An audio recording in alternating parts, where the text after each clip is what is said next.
Free the land. All power to the people. Brothers and sisters, we have an outstanding presenter tonight. I'm going to be as short-winded as I can with this introduction because this is impromptu. I didn't know it was going to be me, but it's me. But brother wanted to pass the bucket. I don't know where it went. Okay, let Brother Emil do that for us right now. We want you to do something. I see a lot of faces in here, a lot of you unknown. If I don't see no hands going in that bucket, you know I know your numbers. We got the database. It's called charity. So please do the best that you can. Put something in that bucket.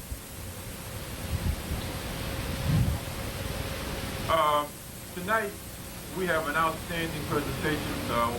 We're honored to have Brother Khallid Muhammad here as our guest. Brother Khallid is no stranger to the Los Angeles area. For many years he was the Western Regional Representative and the minister here at Temple 27 for the Nation of Islam. I know that many of you know him personally like I do. And just briefly, I want to just share some personal reflections about Brother Khallid. He may not remember, but back in around 1980-81, myself and Brother Ron Jordan X we were going to school together. And at that time, we were brothers that were just out there, hustling and doing whatever else you could imagine. And somebody gave us a tape of Brother Minister Farrakhan and Brother Malcolm X, and we were doing some unthinkable things while we were listening. And that spurred us to go into what was the Black Topographical Center that was down the street here on Crenshaw, where the mall is now. And the very first person that ever taught us anything about the Nation of Islam, the Honorable Elijah Muhammad's message, is Brother Khallid. And from that moment, we've been on fire ever since. We stopped doing or carrying on with the negative vices that we had. From that moment, me and my good friend have been doing some outstanding things in the community in terms of organizing and pinpointing who the enemy is and confronting them. The Million Man March is an issue that many of you have come here to hear an explanation about, to find out why we should be involved with it. Some of you I know have questions. Some of you have comments that you want to make, and I'm sure Brother will exchange ideas with us all. I am very happy to have the brother here in the Good Life. This is now really the world famous Good Life. I mean, we have everybody here. When they come through and they want to talk to the community, they got to come here. I know it's small, but it's mighty. This is the nucleus in the black communities, right here out of these walls. So, brothers and sisters, without further ado, I know we've been waiting a long time. I'm going to bring Brother Dr. Khallid Abdul Muhammad forward, and I would like all of you to stand and give our brother a black hand. Give it up.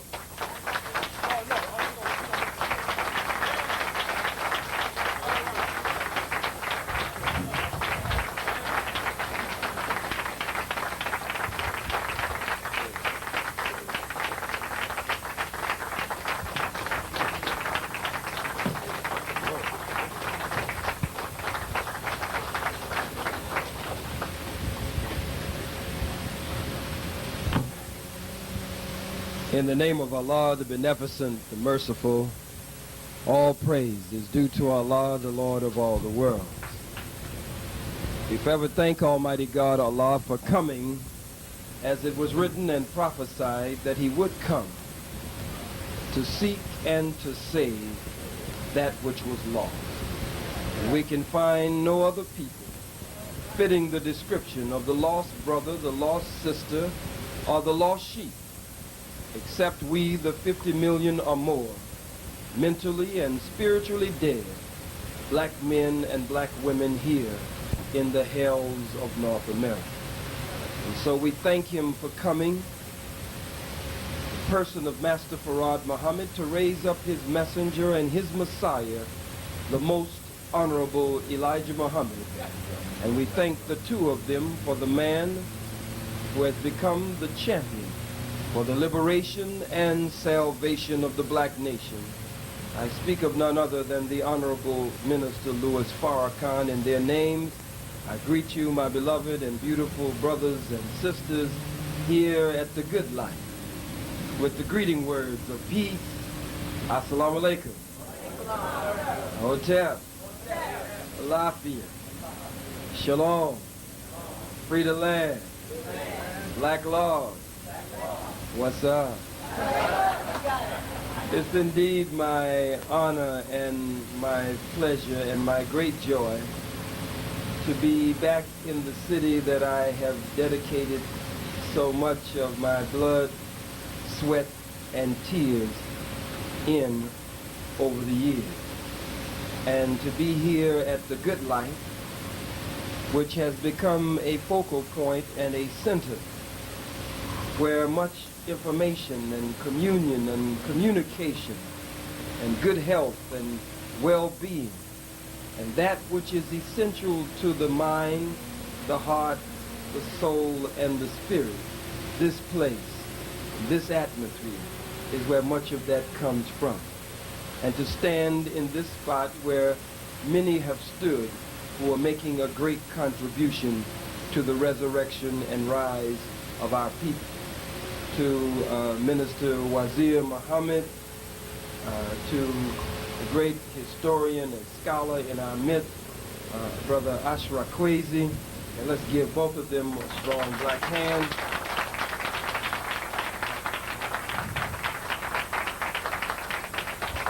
Sister Ifa Sade and others who make this possible. Let's give them a hand. Brother Jamal.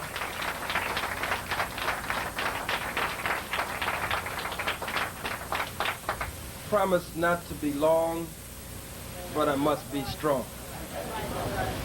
And we will, of course, have a question and answer period. 30 years ago, Minister Malcolm X, El Hajj Malik El Shabazz, Brother Omar Wali, experienced great trial and great tribulation in his life that ultimately led to his murder and his assassination. In brief, we want to touch on that life, the life of his teacher, the Most Honorable Elijah Muhammad, and touch on the drama that has unfolded for the second time, 30 years later, almost to the day, to the week, to the month, to the year, between Minister Khallid Muhammad and his leader and teacher, the Honorable Minister Louis Farrakhan. In addition to the great scholar and historian, Brother Ashra Kwesi, we see Dr. Ofari, who has just walked in the door with his queen. Let's give him a black hand. Also, the assassination of the black male image. Please get him a seat for the queen and him. Please make sure that you get them a seat. FOI, work with them. We are taught that of all our studies, history is best qualified and most attractive to reward our research. That if we know what happened yesterday, we can intelligently discuss today, because today is built on yesterday and tomorrow is built on today. And if we know what happened, if we know what went down yesterday, then we're not likely to let the same thing go down today. Malcolm X, born May 19th, 1925, looked like any ordinary baby as he came from the womb of his beautiful mother and his blue-black father, the Reverend Earl Little, and Sister Louise, I believe. These parents from the island were parents of destiny and gave birth to a baby or a child, I repeat, of destiny. And so Malcolm shaped and molded and groomed and fashioned under the tradition and in a household where the life-giving teachings of the Honorable Marcus Mosiah Garvey was taught on a daily and consistent basis. One God, one aim, one destiny. Europe for the Europeans, Asia for the Asians, and Africa for the Africans at home and abroad. The red, the black, and the green. Given to us at that great international conference of the UNIA African Communities League in New York City at Madison Square Garden. The red being for the blood of black people that has been spilled at the hands of our enemy and our oppressor. But I remind you that the red is also for the blood of our enemy and oppressor that must be shed if we are to gain freedom and independence. The red is also in scripture and in prophecy under the scriptural type and heading of the Red Sea. For there can be no freedom, there can be no independence, there can be no liberation unless there's the spilling and the shedding of blood. None of us have come to birth here in the good life under the sound of my voice to live the good life. None of us have come to birth except through our mothers going through fainting and pain and ultimately the shedding of blood. And a revolution took place in the womb of mother. The head was at the top and the feet were at the bottom, but the baby went through a revolution. And when the revolution took place, then the head was at the mouth of the womb and the feet were at the top, and the head crowned after the revolution.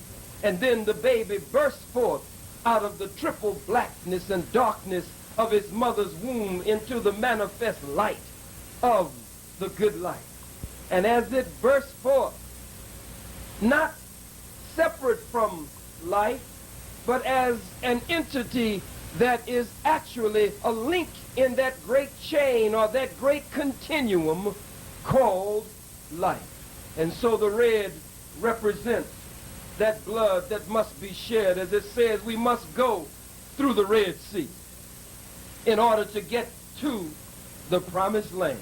And the Red Sea, the most honorable Elijah Muhammad and the honorable Minister Louis Farrakhan teach us that the Red Sea represents war, bloodshed, and revolution.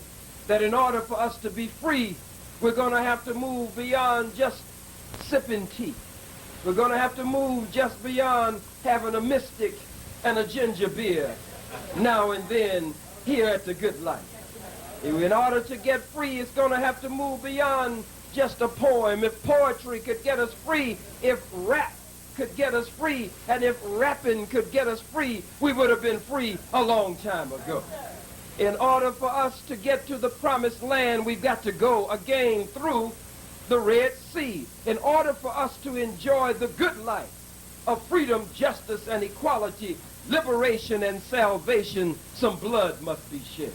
There must be some fighting, killing, bleeding, and dying. And it must be more on the side of our enemy toward our victory than on our side. The black represents the black man, the black woman, the black child, the black family, the black nation. And the green represents land. For land, Mr. Garvey said, is the basis of independence. There is no independence unless there's land. There's no mistake that they call land real estate. Real estate. Land is the basis of independence. And so Mr. Garvey gave us all of these wonderful principles of liberation and put us in tune with the rhythm of our blackness again. Mr. Garvey spoke of one coming after him. Mr. Garvey spoke of himself, his spirit, his mind returning again. He said it might return in a whirlwind. He said it might return in an earthquake. He said it might return many different ways. He said, but look for me. Look for me, Mr. Garvey said. He said, for I will be returning draped in the red, the black, and the green, the colors that you know so well. And so we know that Mr. Garvey has returned. For again, we are but links in the chain of life. We are but a part of this great continuum called life. And so, since the mind of revolution is one mind, and since the will to breathe free against the oppressor is one mind, it is an eternal mind until we gain freedom and independence. And so Garvey comes back over and over and over again until black people gain freedom and independence. And so a little black man born in Sandersville, Georgia, named Elijah Poole, later to be known as the most honorable Elijah Muhammad, came in the tradition of Mr. Garvey. We don't have any argument with that. The Bible says that John the Baptist baptized Jesus in the muddy river of the Jordan. But John the Baptist spoke of one who was coming after him. John the Baptist baptized Jesus, but he spoke of the coming of Jesus later down the line. The Honorable Marcus Mosiah Garvey indeed marked black people and the black movement before the most honorable Elijah Muhammad came on the scene. And so the FOI, the Fruit of Islam today, resembles the African Legion of Mr. Garvey. And so the MGT GCC class, draped in their white crowns and gowns, represent and look like the Black Cross nurses of the Honorable Marcus Mosiah Garvey. So the baptism took place, and later the Messiah arrives on the scene. Malcolm grew up in this environment. And later Malcolm, through trial and tribulation and dysfunctional home and all of this, scattered, his father killed by the Ku Klux Klan on the railroad track. All of this, his mother driven insane. Malcolm X grew up.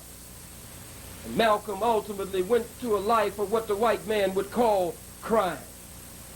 Really, there are no criminals that are black in America, because the way this thing is set up and the way it's stacked against us, all black men and women in jail and in prison are political prisoners, though we must make a distinction between a Mumia Abu Jamal and a Geronimo Pratt and a purse snatcher. But there are degrees of being political prisoners. Let's make that clear. Everybody all right? All right. If you get too hot, just go get a Mystic, or if you get too hot, go and get some of the cool spring water, or sit down and eat some of this very wholesome food here as we work on the good life. Malcolm ultimately ended up under the teaching and program of the most Honorable Elijah Muhammad. Very few black organizations, probably none, would have accepted Malcolm in as an ex-convict, one who had lived a life of a hustler, a drug dealer, a cheap pimp, a chaser of white women, and a misuser and abuser of the black woman, but one born gifted and one born with certain unique qualities and characteristics. Very few would have been able to see past Malcolm's faults and see Malcolm's qualities and his gifts and his needs. But the most Honorable Elijah Muhammad looked past all of that, and he saw a diamond in the rough. He saw in Malcolm something that others overlooked. And so he started teaching Malcolm and shaping Malcolm and fashioning Malcolm and molding Malcolm into a magnificent man, a magnificent black man and human being. And so Malcolm roared out of prison with an 8th grade education, and the Honorable Elijah Muhammad had a 3rd grade education. And with Malcolm and Elijah together, 8th grade and 3rd grade, they put America in shock in the 11th hour. And the two of them wreaked hell and havoc and terror on the white man. Dr. Martin Luther King Jr. attacked the laws and social values of America and the white man. But the most Honorable Elijah Muhammad and Malcolm X attacked the very root of the belief system of the white man and went to the very root teaching to uproot and ferret out from the minds and hearts of black men and women that which had enslaved us for so long. But there came a time when this great preacher of freedom, justice, and equality, molded and fashioned and shaped by the most Honorable Elijah Muhammad, that he would come to a point which became the crossroads in his life, as Dr. John Henry Clark would say.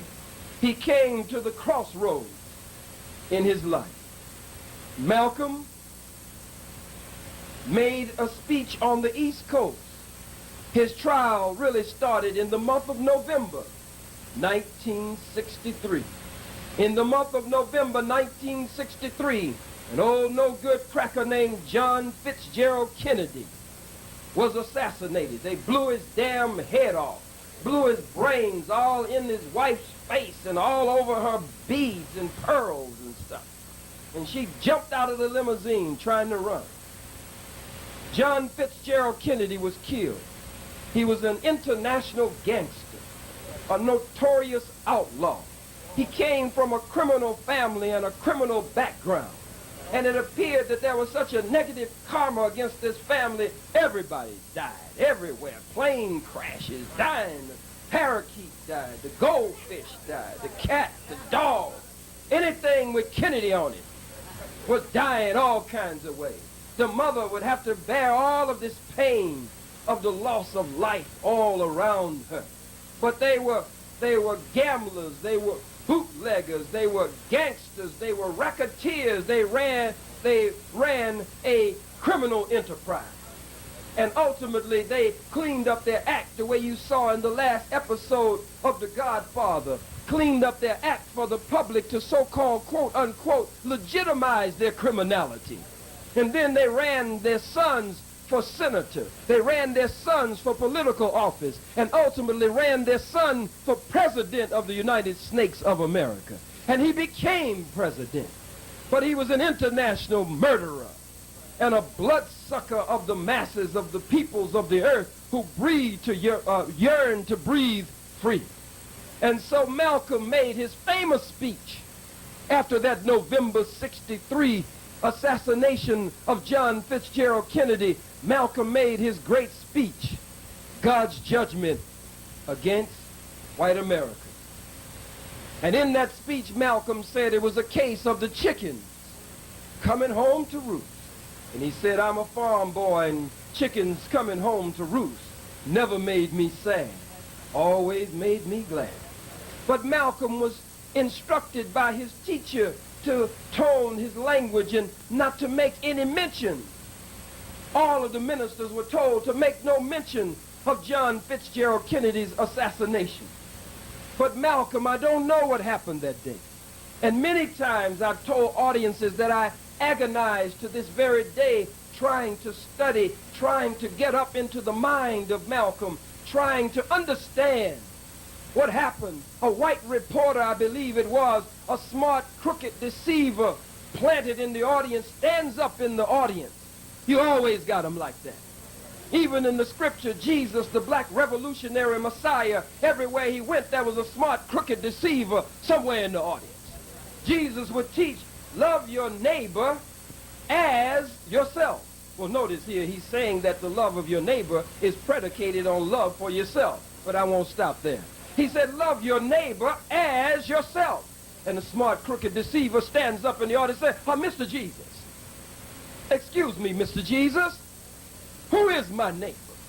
And Jesus would start skating. He would go to a parable on them. He knew how to maneuver around them. Jesus was speaking of taxes, the black revolutionary Messiah. I'm not talking about some blonde-haired, blue-eyed, pale-skinned, buttermilk complexion cracker Christ. I'm talking about the black Jesus of the Bible. I'm talking about the black Messiah of Scripture. I'm talking about the Jesus who's had body like jasper, a body like beryl. Another scripture says his body was like fine brass or bronze, as though it had been burnt in an oven. Another scripture said he would have hair like lamb's wool. He would have nappy hair. He would have that good hair, the kind of hair that many of us used to have before it got fried and dyed and laid to the side. Before we got our scary curls and Jerry curls dripping all over the place and dripping all over everybody. Hate to see you coming to sit down on their couch or get in their car because they know you're going to leave a big, large spot, a large spot somewhere on the upholstery. Blonde wigs walking around Hollywood and Los Angeles. Black women, blue black, purple black, got the Mary J. Blige look. Looking like a damn fool with blonde hair on your silly black nappy head. Or you got weaves here in California, more weave than body weight. My little son Farrakhan, 10, he told me, Daddy, if they can't grow it, they sew it. He said, if they can't renew it, they glue it.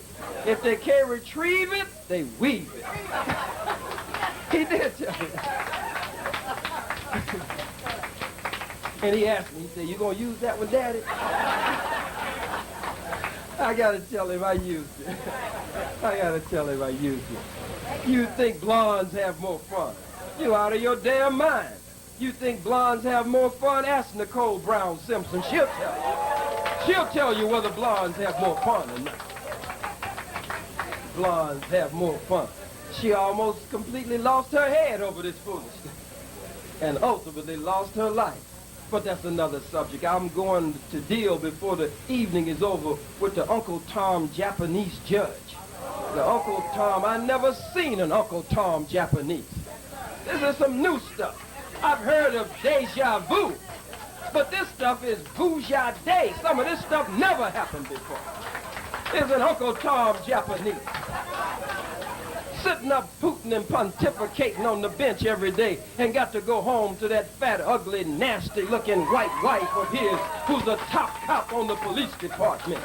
The hell can he rule fairly in the courtroom against the police department when he's got to go home and sleep with this dog when he gets home? Uncle Tom Japanese. I mean, that's an exotic Tom. Japanese Tom. Huh? With a sushi flavor. This is some serious teriyaki stuff. Jumping off here in Los Angeles. But another subject.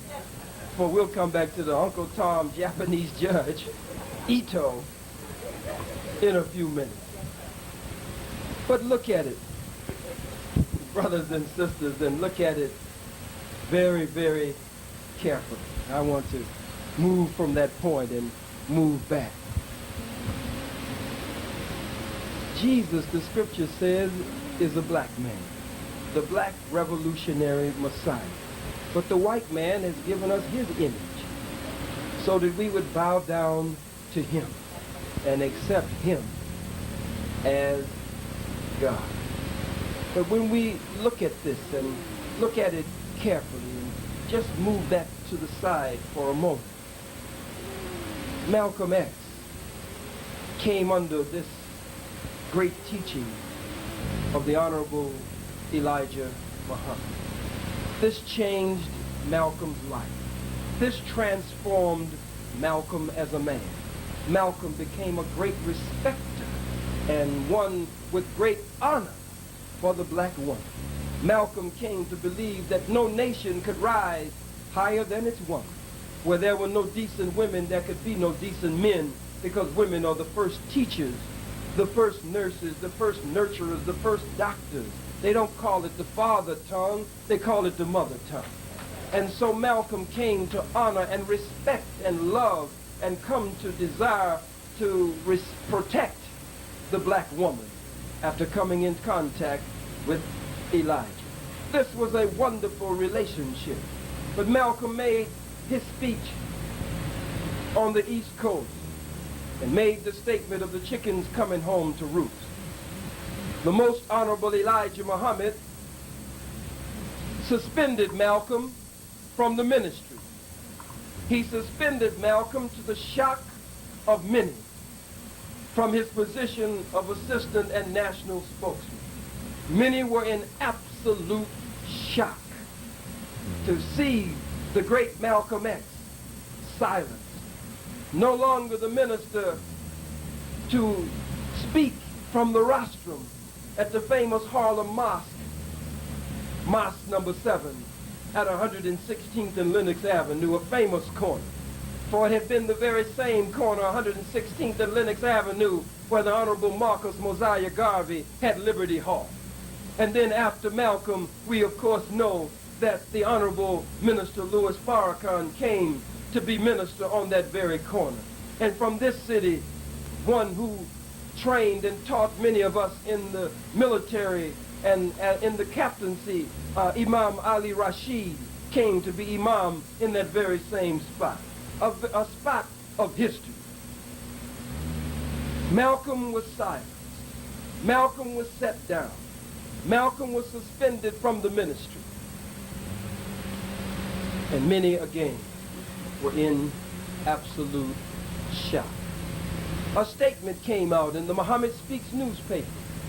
On one of the newspapers around that time, maybe even the same issue, had a picture of John Fitzgerald Kennedy on the cover of the Muhammad Speaks newspaper. Many black people wondered, yo, what's up?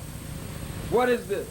Why is the president the devil, John Fitzgerald Kennedy, on the cover of the Muhammad Speaks newspaper? John Ali, the national secretary at that time, believed by some to this very day to be a government operative working on the inside of the Nation of Islam, but no concrete proof has been actually presented so that he could be really indicted and whatever else goes along with that. I'll leave that for the side and move on. But John Ali, the national secretary, came out against him. His brothers were given statements, according to them, to read against Malcolm. So Malcolm felt betrayed. Malcolm felt hurt, I'm sure. Malcolm found all around him that those who he felt were his friends and close to him, he felt had turned on him. They felt that they had to make a choice between the father and the son. And they felt that the son had made a serious mistake by not following the father's instructions, so they couldn't back the son if they felt that he was wrong. And so they went with Malcolm. But this meant with his own blood brothers. This meant with those that he had brought in the nation, those who had studied under him, been trained by him, taught by him. Now they had all, as far as Malcolm was concerned, I'm sure, had turned on him. 90 days, Malcolm was suspended from the ministry and from spokesman and silent. But after the 90 days turned to indefinite due to other developments and circumstances that cropped up in the interim. A broken-hearted Malcolm then set out on a world tour throughout Africa. He met with great revolutionaries. He studied revolution all over the world. He met with heads of state and leaders throughout Africa and other parts of the world. All the time, Gay Edgar Hoover, you know Gay Edgar Hoover. They call him J. Edgar Hoover, but he's Gay Edgar Hoover.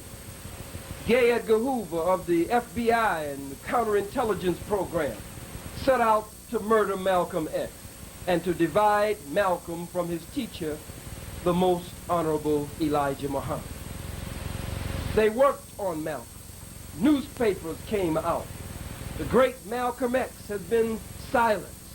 The great Malcolm X, in words, has the dunce cap on his head and has been directed to the corner by Elijah Muhammad. They worked on Malcolm's ego. Voice stress analysts, psychiatrists, psychologists, sociologists, and others of white folks studied Malcolm, probed Malcolm, and determined how to reach Malcolm. Ultimately, so many things happened around Malcolm until Malcolm was so hurt until he started to speak out against his teacher. Malcolm's home was firebombed. It was the parsonage or the home of the Nation of Islam, and whoever the minister of Mosque number 7 was to live in that home.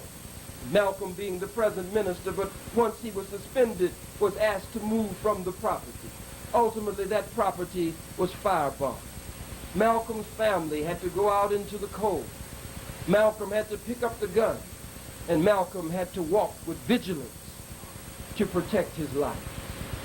The enemy stepped into a void and created a climate and an atmosphere where Malcolm could be assassinated and his body could be laid at the door of the Nation of Islam and the most honorable Elijah Muhammad. The white man is wickedly wise and knows exactly how to maneuver. Now I'm coming to my point. Sunday evening, Sunday afternoon really, February 21st, 1965, in the Audubon Auditorium, Malcolm X was shot down in cold blood. It was set up so that no white folks pulled the trigger. As Chuck D in Public Enemy would say, and a nigger pulled the trigger. It was set up that way so that black people would not go on the wild, that black people would not revolt.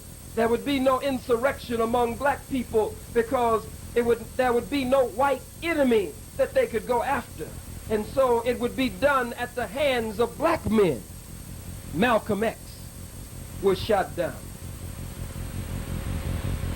Mortuaries funeral homes in New York were afraid to take Malcolm's body. They were afraid that if they took Malcolm's body, that there would be shooting in the mortuary. They were afraid that the mortuary would be blown up. It would be burned down.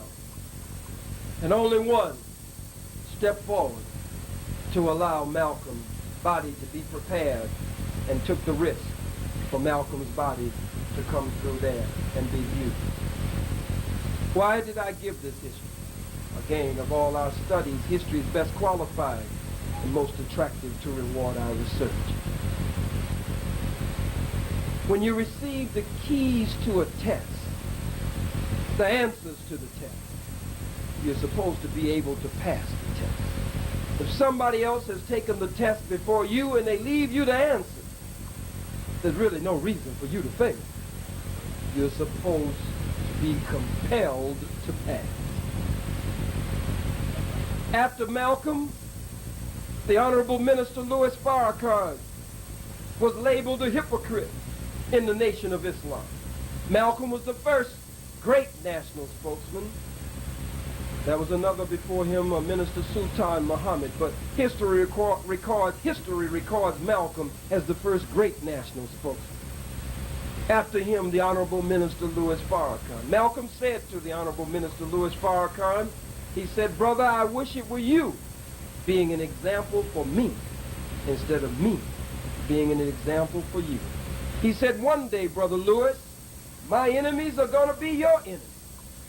And so Minister Farrakhan grew right up and came to face the same enemies that Malcolm had to face. He was labeled as a hypocrite. There were those who wanted to kill him, and all kinds of plots were being formed inside and outside of the house to kill Minister Farrakhan. And as he gained notoriety and popularity, the plot thickened to murder Louis Farrakhan. Ultimately, in 1975, the Most Honorable Elijah Muhammad departed and left. And Minister Farrakhan, it was believed, would fight for the throne, would fight to sit in the seat over the house, to sit in the Honorable Elijah Muhammad's seat. And so that day in February, at Savior's Day, they came to kill him. Guns everywhere. They expected him to use the soldiers of Mosque number 7 to try to seize power that day.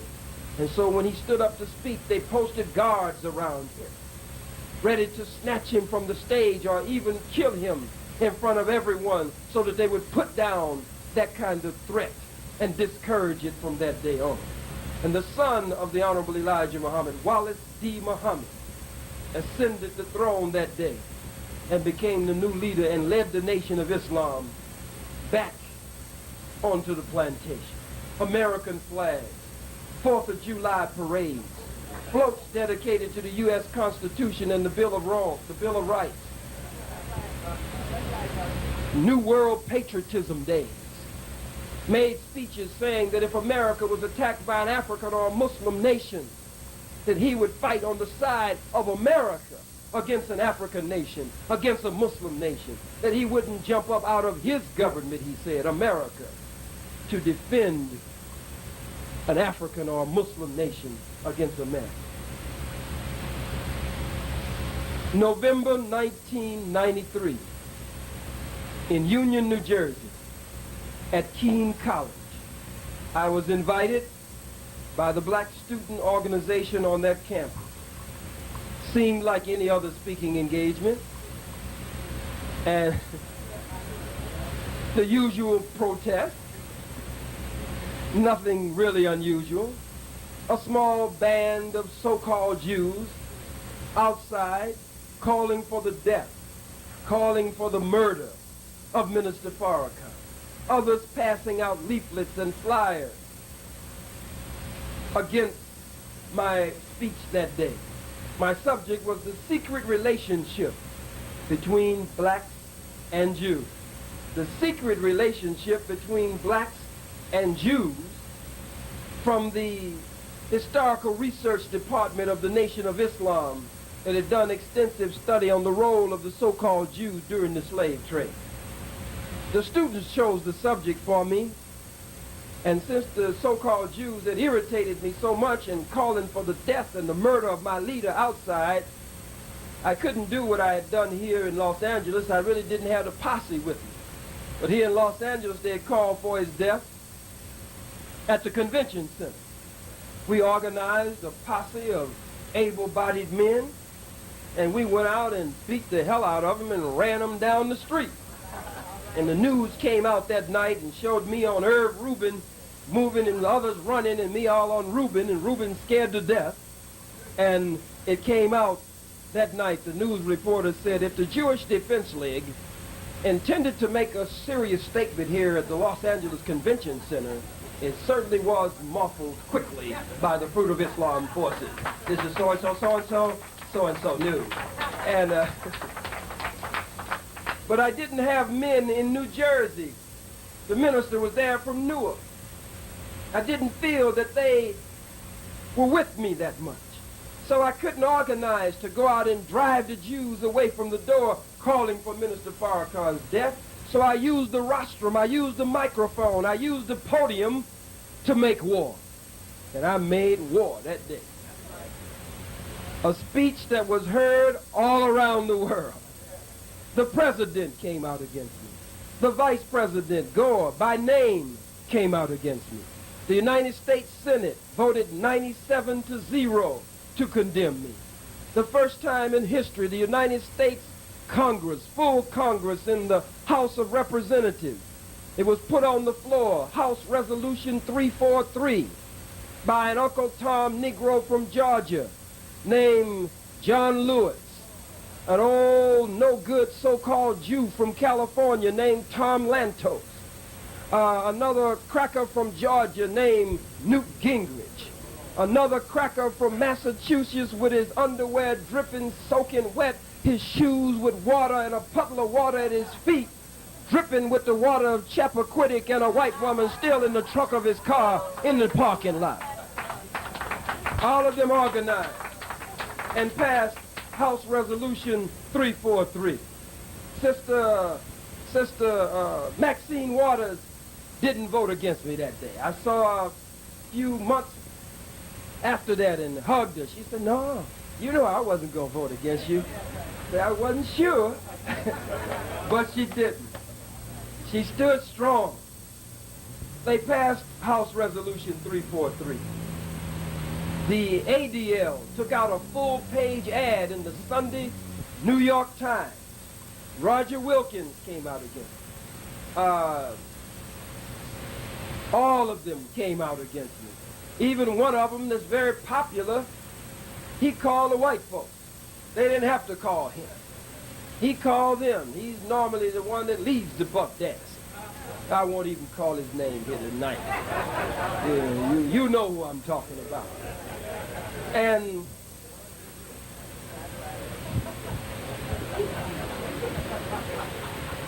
not only that, but the Kwesi Mfume of the Congressional Black Caucus, came out against me. At that time, Ben Chavis of the NAACP came out against me. Then every newspaper started taking out full-page ads with every kind of organization that would join against me and fill up the page with organizational representation straight across the board. Governors came out against me, mayors, state assemblies, city council. I was honored, absolutely honored. There are Negroes who would have jumped off of the tallest, jumped off of a one-story building to commit suicide. I was absolutely happy, honored. It's the greatest compliment that could be paid a revolutionary. The greatest compliment that could be paid a freedom fighter is to be condemned by the enemy, condemned by the oppressor. But to be praised by the enemy is the worst history and legacy that you could leave.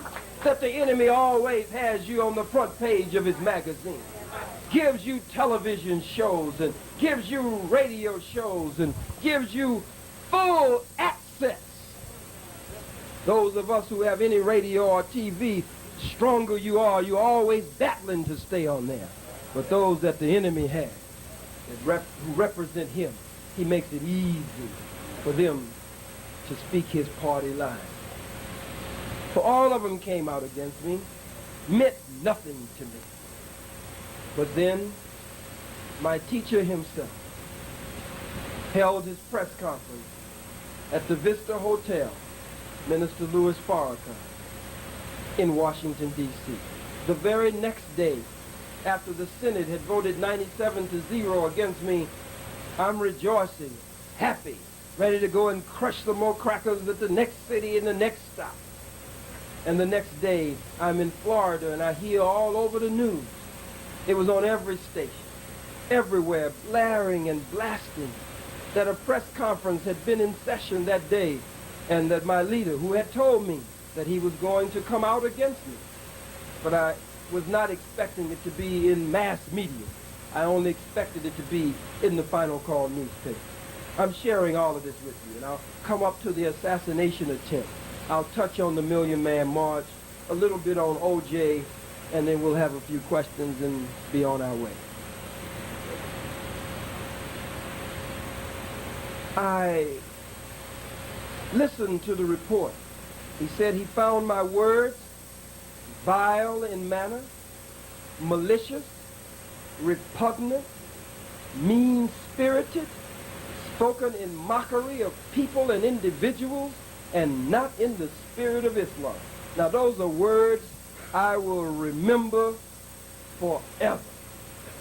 Those are stronger words almost than somebody whispering in your ear, I love you. I mean, those words I will remember. Vile in manner, malicious, repugnant, mean-spirited, spoken in mockery of people and individuals, and not in the spirit of Islam. It was a mean blow to me. I said, how could this be happening? I couldn't believe it happened. Then the centerfold of the Final Call newspaper came out with a transcript of the full press conference. I was hurt. I can't lie to you. I was hurt. And then Muslims started backing away from me. Friends started turning their backs on me. Some would see me and wave across the street.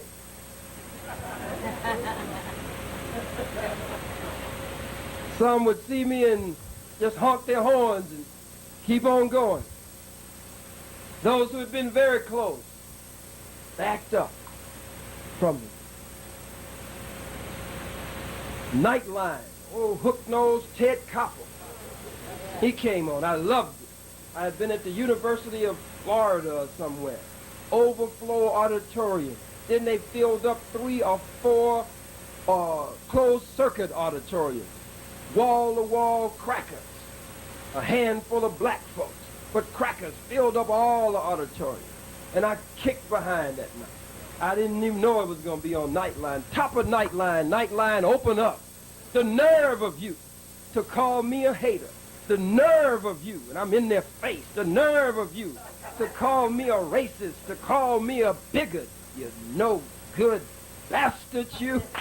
Top of Nightline. And loved every second of it. And various other programs. Every talk show you can imagine. Rolanda. What our little country said. Well, you met him at the French fries, huh? Rolanda called me a racist. The bald-headed boy married to the ugly white girl. A disgrace to the bald heads. What's his name? Montel. I won't tell if you don't. Montel called me a racist. I don't think Oprah touched it. She stays clear of all that stuff. She ain't touched nothing. All of them, Donahue called me on. He just knew he was their point man. They were to get a psychological profile on this Khallid Abdul Muhammad. So they did a one-on-one with Donahue. He only knew me from sound bites. So he said, this is just some wild-eyed, radical, bald-headed nigga, you know, and with all of this mad stuff. And got me on him round by round. I wore his behind out, absolutely wore him out. That day, the God and the ancestors were with me. I couldn't do nothing wrong. I couldn't say anything wrong. I don't care what. He started off with all kinds. He wanted to start with the hardest question. He figured it would shut me down if he started off with Colin Ferguson.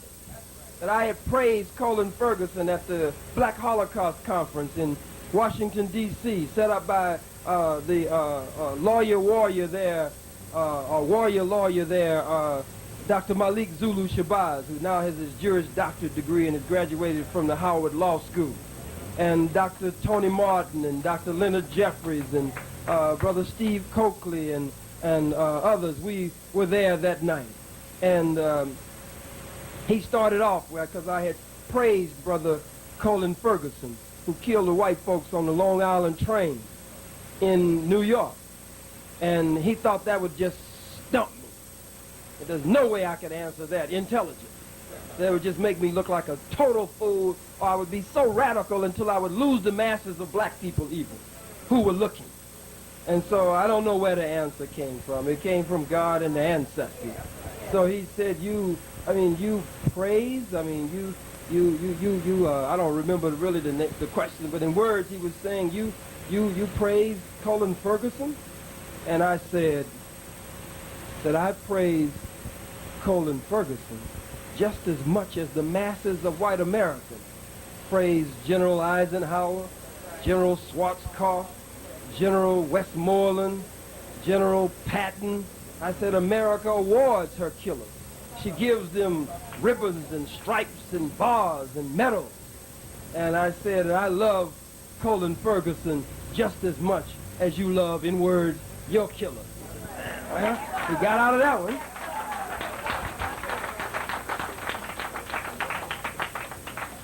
And he went on and on with various questions. So during that same month, that's around the first part of, toward the middle of May. And, oh, bow ties of May. But shortly thereafter, is it a loop? Oh, okay. One of the bow tie men told me he did like that. He knew, he must have seen something. Here comes Minister Tony Muhammad and Captain Hugh Muhammad, the regional captain and the regional minister of the Honorable Minister Louis Farrakhan. Look at this queen coming in.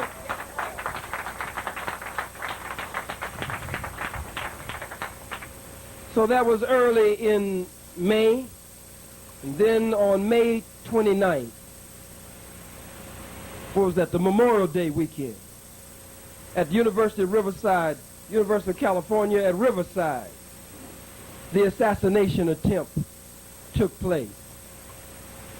I remember so well that we had left the auditorium and we were coming out to take questions because they had told the students that if they remained in the auditorium, they would have to charge them extra. And so we went out of the front door to answer questions on the steps of the auditorium. I'd only been out 5-10 minutes or so. And one of the Chicano brothers asked a question about black and brown unity and black and red unity. And I remember as I started to answer his question, initially a disturbance started around me. You remember in the Audubon Auditorium, a disturbance started where Malcolm was concerned. Somebody shouted, "Get out of my pocket. Nigger, get out of my pocket." And so this was a diversionary tactic. And as everyone focused on this situation, death ran down the aisles in the form of handguns and shotguns and opened fire on Malcolm while everyone was dealing with the so-called pickpocket as Malcolm stepped from behind the rostrum to say, brothers, don't do that, or whatever Malcolm said to them. So a dispute broke out around me. None of the Muslims from mosque number 27 were there, with the exception of one or two. None of the officers, none of the major FOI. But the brothers who were there were mostly new brothers, or brothers from the outlying areas, inexperienced brothers. But Brother Stanley 2X, who was a minister in that area, had organized some Bloods and Crips who didn't wear they didn't wear blue, they didn't wear red, they wore black. And they went all black. And so it was said that they couldn't stand post with me. And immediately I stepped in and I said, no, we're going to work together here. We're going to stand post together.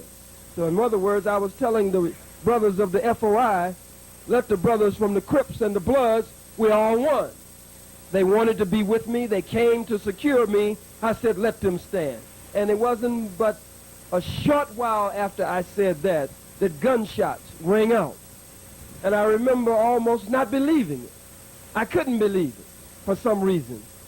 And then I thought about all of the protesters that had been out in front when I first arrived. There were white folks everywhere. So-called white Jews everywhere.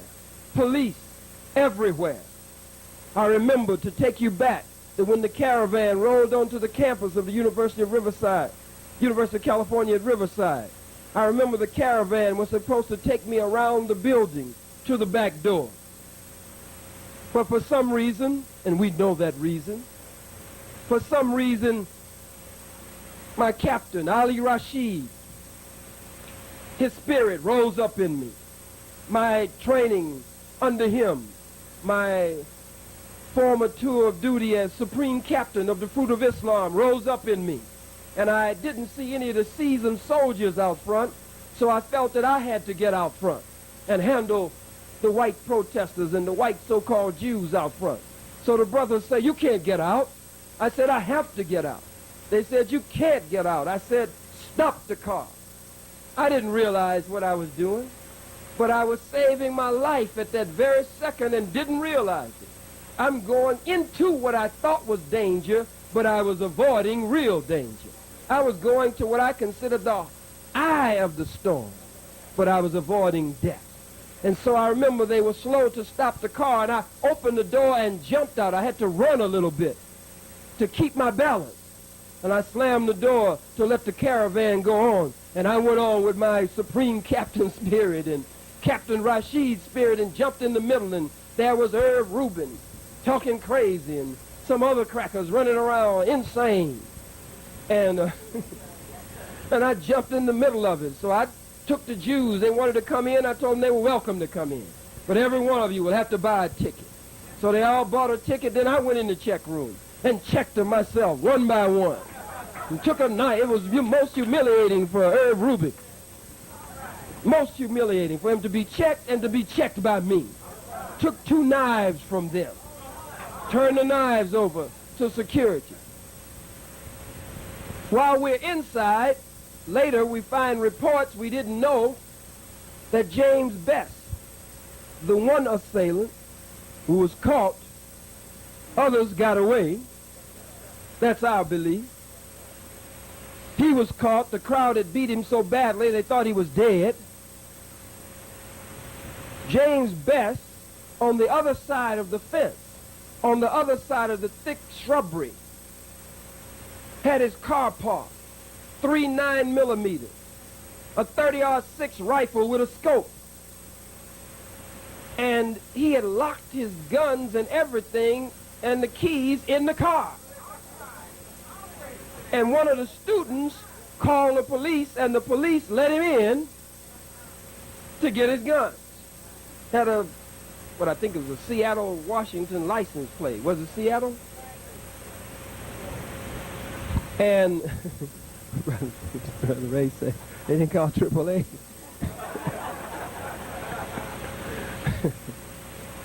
Of course, I'm not knowing any of this. I was scheduled to go around the building in the car caravan, get out of the building at the backstage door, which was lined up directly with a knoll, grassy knoll, you know what I'm saying? All right? and a grassy knoll. The fence had been cut out with wire cutter. The bushes had been freshly cut, and a hole was there so that the would-be assassin or assassins could make the hit, step through the hole in the fence, on the other side of the thick, lush greenery, take their time, and walk to the cars on the street in front of student housing, and no one would know they were connected with what had happened on the other side of the fence because you couldn't see through the fence. So I was supposed to go in that backstage door, and death was waiting for me at the backstage door. When it was over, I was supposed to go out of the backstage door.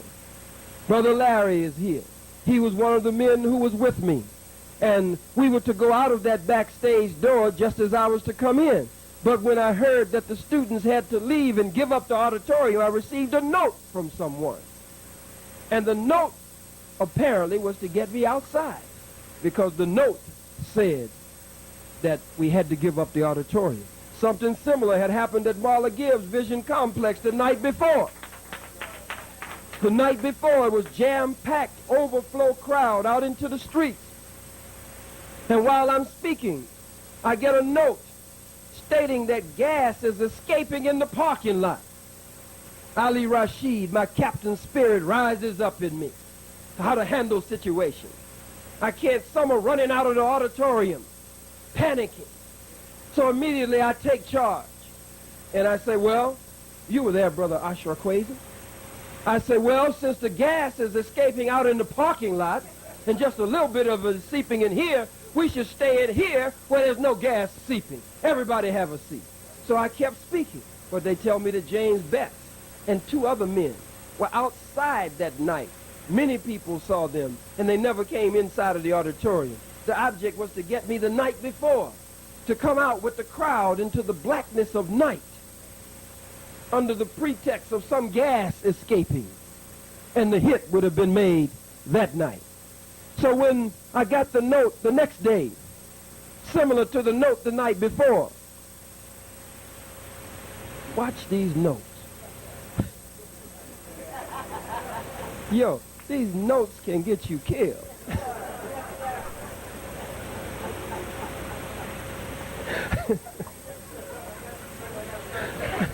Hey, I ain't here.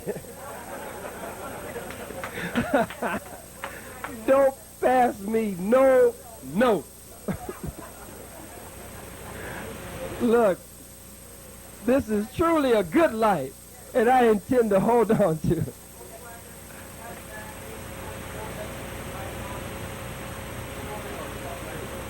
As long as I don't have to turn the lights off, it's fine.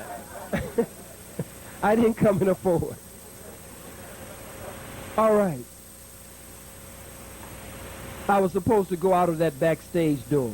But when I got the note, instead of going out the backstage door and just terminating the meeting, I said, well, let's answer questions out front. I went back out the same front door. They're still waiting to kill me at the back door. But for some reason that day, by God's permission and the ancestors, I didn't go in the backstage door, and I didn't come out of the backstage door. The night before, I ignored the so-called gas threat and stayed inside the building. I remember well, and I'm not a spooky fellow, but a very spiritual man.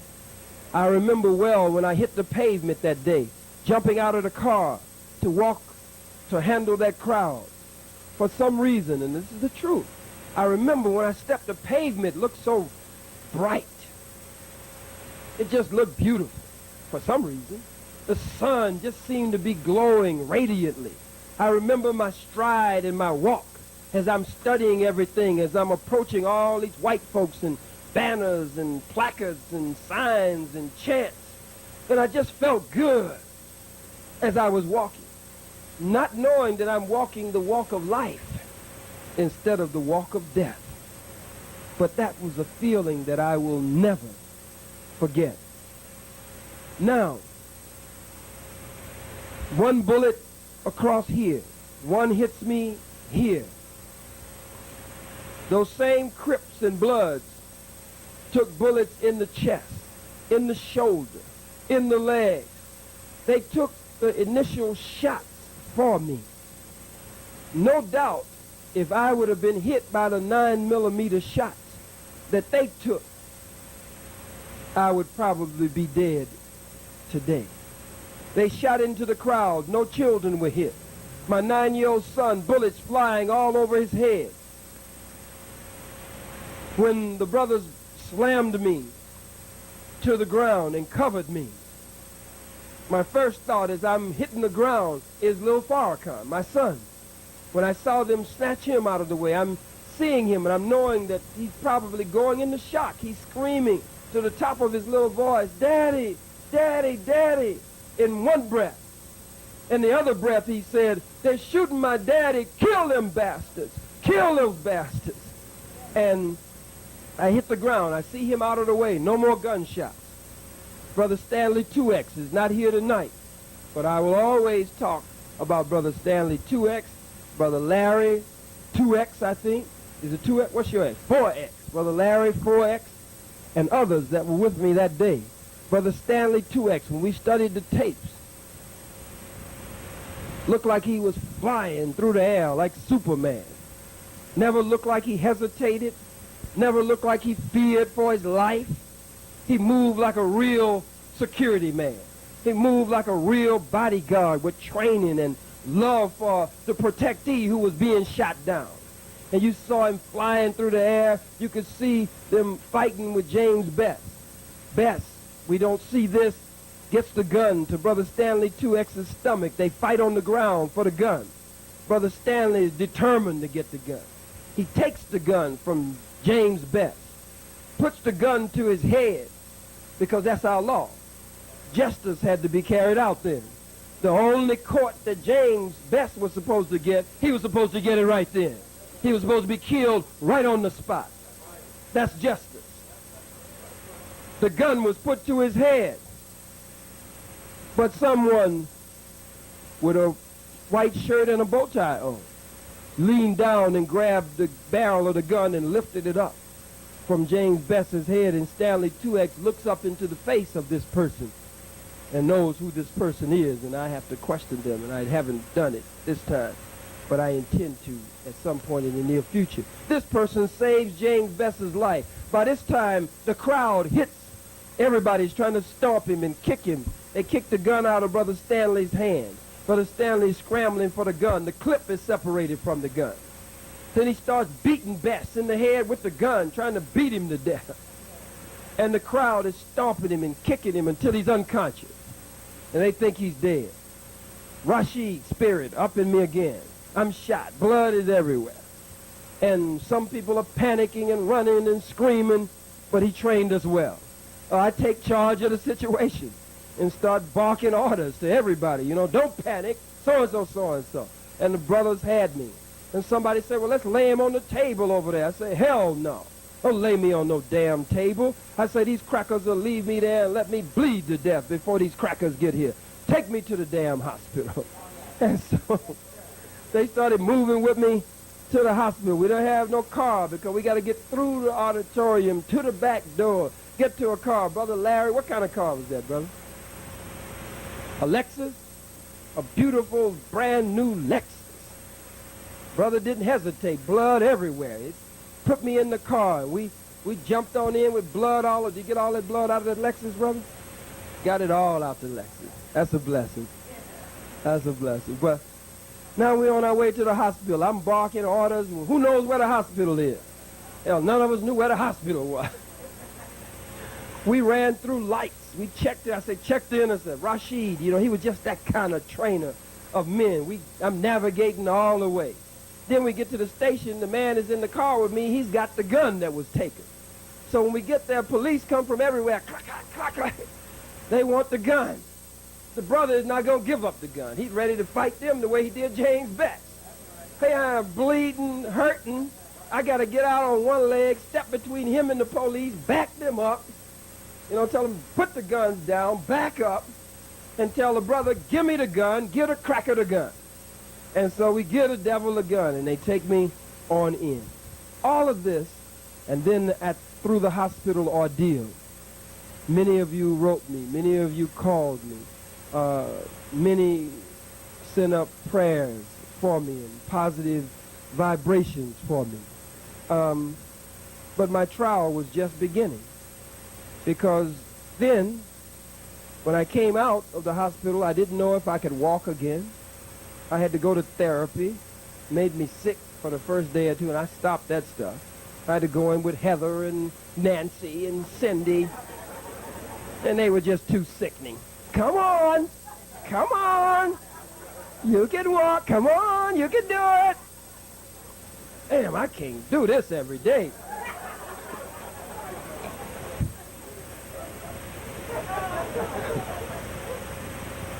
And a sister whose name I will not call, Blue Black Sister, that many of you know from the screens and movies and everywhere, came to the city, and Supreme Captain approved that she could work on me with my therapy. I couldn't be getting in no swimming pool with Nancy and Cindy, talking about no therapy and stuff.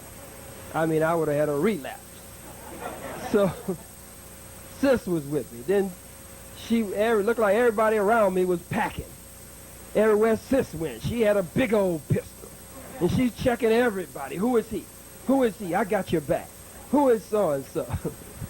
But my trial was just beginning. I got pretty much well. Then the security of the Nation of Islam was pulled from around me. Wherever I went, no security, no FOI. I'm out there all by myself until the Panther Party came up. I rolled into one city and the Panthers came from everywhere. Riot, pump, shotguns, black berets and everything. And I can't lie to you, I was glad to see it. I was glad to see the Panther Party. Some people say you got all them brothers around you with them guns, you don't believe in God. I say, I believe in God. I believe he'll bless them to shoot straight if somebody come in here after me. And the Panthers surrounded me. 5% Nation, Zulu Nation, Black Hebrews, many nationalists, Pan-Africanists, they came up around me. Some cities I went into, sisters rolled up around me. Sisters say, we got your back. And I'm still agonizing, because now it seemed like the gulf was growing wider and wider. I was trying to reach my teacher, the Honorable Minister Louis Farrakhan. I called him for a year and a half, and I couldn't get a meeting. I'm wondering what's going on.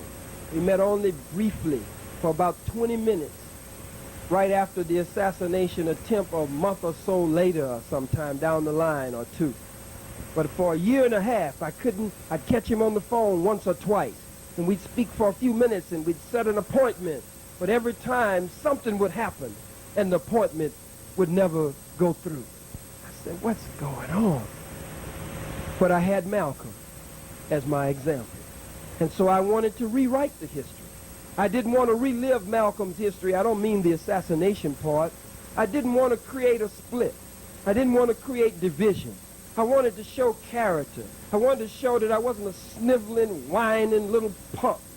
That I wasn't going to go out saying, well, you know, Minister Farrakhan, Malcolm hurt me when I studied the tapes where he would sit down with the white man and say, Elijah Muhammad and the black Muslim movement is a criminal organization. Elijah Muhammad is the father of so-and-so and so-and-so number of illegitimate children by his young secretaries. Elijah, just sitting down with Mike Wallace and this cracker and that one. I said, I can't do that. I said, I will never do that. And so everywhere I spoke, the enemy was mad with me, because everywhere I spoke, I gave credit, even though I was hurting, even though I didn't understand what the hell was going on, even though I didn't understand why I couldn't get a meeting with my leader. I said, I will not speak as little as a word, nor as much as a sentence against him. I will show him, and I'll show the devil, the white man, that he has that kind of power, and that there is a black leader who has that kind of control. And so I wanted to show them that Farrakhan could sit me down, that Farrakhan could condemn me before the whole world, but that I would remain loyal and faithful to him unless something showed me otherwise. And so I held on, as the old folks say, until my change came. I held on through the night. And finally, some of you have read recently that I was reinstated, but even that is not full reinstatement. Even that is something that I don't understand how it's being handled. Some people say this is a trial, this is a test. I say, hell, if you don't know who the hell I am by now, I don't know when you will know. Some of the Muslims looking at me funny, saying, you know, Khallid, like they said about Minister Farrakhan, like they said about Minister Malcolm X. Khallid he's a hypocrite. Khallid is turned. You're the goddamn hypocrite. If you don't know me by now, you will never know me. If you don't know that I'm not going to turn on him by now, you will never know me. So some were hoping that I would get killed. Others were hoping I'd fall by the wayside. And as the old folks say, when you're in trouble, you get to see everybody. You get to see who your friends really are. You get to see. Now I'm so-called reinstated. And Negroes are coming to me. How you do? Salakum, bacon and eggs and ham, salam. I'm so glad to see you, brother. And I'm saying under my breath, nigga, please. When I was shot down like a dog, you left me like a dog. When I didn't have a penny in my pocket, God raised up people in the streets to come up and help me. But for some reason, he didn't make me vindictive. You know, and I can be mean. But for some reason, he raised me so high during the process until I don't even feel it. So I don't hold it against those who I know. I don't mean some were just backed away from me, but others straight up dissed me. Most didn't diss me. They were just a little confused here or there or whatever. But I say that even if you were confused, if I had lived in the time of Malcolm and had been in the Nation of Islam, I would have gone after Malcolm. After all Malcolm had done, I would have gone to find Malcolm and put my arm around Malcolm and walked with Malcolm and talked with Malcolm and tried to reason with Malcolm.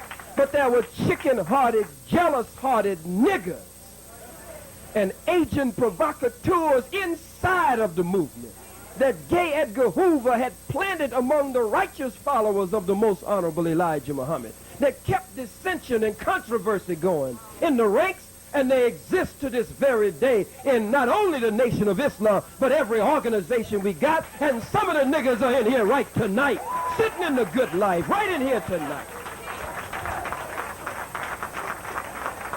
Damn it, you clapping harder than anybody else. You want a stronger cup of herb tea than anybody in the house. You want a wheatgrass sandwich.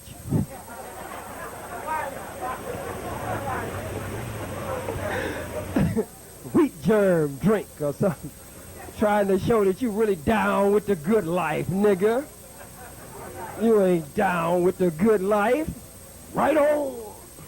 As soon as the meeting is over, you go right on back to the white folks with everything that happened in here. Every one of our organizations infiltrated by the enemy today. Yes, that's no reason for us to look at each other all the time and now look at each other and think everybody is the police. No reason for us to do that, but believe that they are present. Believe that. So, the Honorable Minister Louis Farrakhan was dogged when Wallace Muhammad sat him down in New York after he had built an empire movement in New York, had drawn close to 100,000 to Randall's Island in New York. They had to bring him in a helicopter to land down in the midst of the people. But Wallace Muhammad busted him. He said when he left Mosque number 7, he was hurt. He said when he got in his car in front of the mosque, he said all the people he had taught, all the things he had done, he said it was only a one or two or few that walked up to the car to say, thank you, Brother Minister Farrakhan, for what you've done. He said nobody, for the most part, came to thank him. Put him in a mosque, in a storefront, on the second floor of a storefront when he had built an empire, as I said, in New York, calling him a hypocrite, ready to kill him. And the very man that they called a hypocrite is the very man that God blessed to be the cornerstone of the rebuilding of the work of the most honorable Elijah Muhammad. But they wanted to kill him.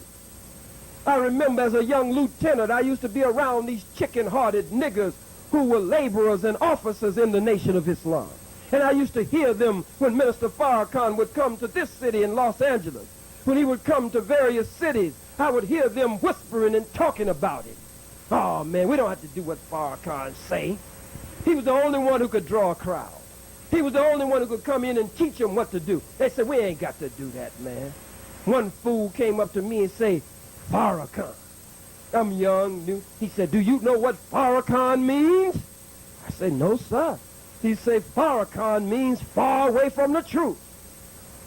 And I was still spunky in them days and a fighter in those days. I said, you better get far away from me with that foolishness.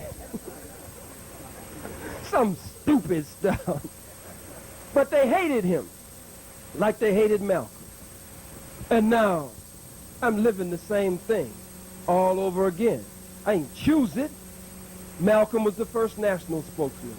Minister Farrakhan became the second and chose me to be the third in that line. I didn't choose myself. And I certainly wouldn't have fixed a calendar so that my speech at Keene College would correspond and the suspension and all of that would correspond 30 years exact later. All of this happening for whatever reason that is happening. Much of it yet to be unfolded and revealed. Broken hearted, but not broken spirited. My spirit has remained strong through all of this. And who's that used to sing, I can see clearly now? The rain is gone. I can see clearly now. Much clearer than I could see. Who was it? The Pips? Who was it? No. Johnny Nash? Who? Jimmy who? Jimmy Cliff? Brothers say a lot of them did it. I'm beginning to believe it. Look at it. I covered these things to share with the community and to share with you. It was important to me. We went through the projects today. We said, I want to go not to the big, close to 1,000 at the mosque yesterday. We said, no, well, this time we want to go in the community like I used to roll. So we went through touch with the Bloods today. We reach out to the Bloods and to the Crips, and that's the kind of new minister that has come to the city, and Minister Tony Muhammad. That's his spirit. I saw him grow in the Nation of Islam. Saw him grow when I was the minister in Atlanta over the southern region. Trained him as a first lieutenant there, first officer, then as captain, then as student minister, then as assistant minister. Then saw him as he rose to the ministry. And then when I was arrested to be sent off to prison, he was with me that day when close to 100 FBI agents in Georgia Bureau of Investigation fell out of the sky, came out of trees, crawled out from under cars, out of the bushes. They came from every damn where. They were everywhere. And we had this briefcase with all the evidence against me. He'll remember it well. All the evidence was in there, the contracts and everything was in the briefcase. And I got the briefcase in my hand. I put the briefcase down and I get ready to stretch before we go in to close on this big tract of land. And all I could hear was the staccato of guns cocking in the atmosphere. And an FBI agent named Jeffrey Holmes about to break his damn neck. They were scared to death. One but three of us. They were scared to death, and literally 100 of them. And he was falling and stumbling about the start. Get your hands in the air! Get your hands in the air! We looked at this fool, and he stumbled on up us with the gun. I pushed the gun out of my damn face. Now I'm worried about this briefcase. And so they say, that's him. And so they started to cuff him, Minister Tony Muhammad. They started to cuff the lieutenant who was with her, Sylvester. And I said, no, they don't have anything to do with this. It's me who you want. And so that's Rashid again. I took charge. So the devil said, well, that is right, because he was getting ready to cuff him. He said, it is him. We don't need to take them. So they put the cuffs on me, and my briefcase is there. I'm saying, oh, this briefcase. And so they said, is this your briefcase? Don't ask me no stupid question like that. Is that my briefcase? Immediately I said, no, that's not my briefcase. God gave me the courage and the power. I said, no, that's not my briefcase. I said, that's that man's briefcase. Get that man's damn briefcase. The devil looked at me. He said, that's not your, get a man's damn briefcase. And he'll tell you I'm not lying. The devil said, okay. The devil gave him the briefcase.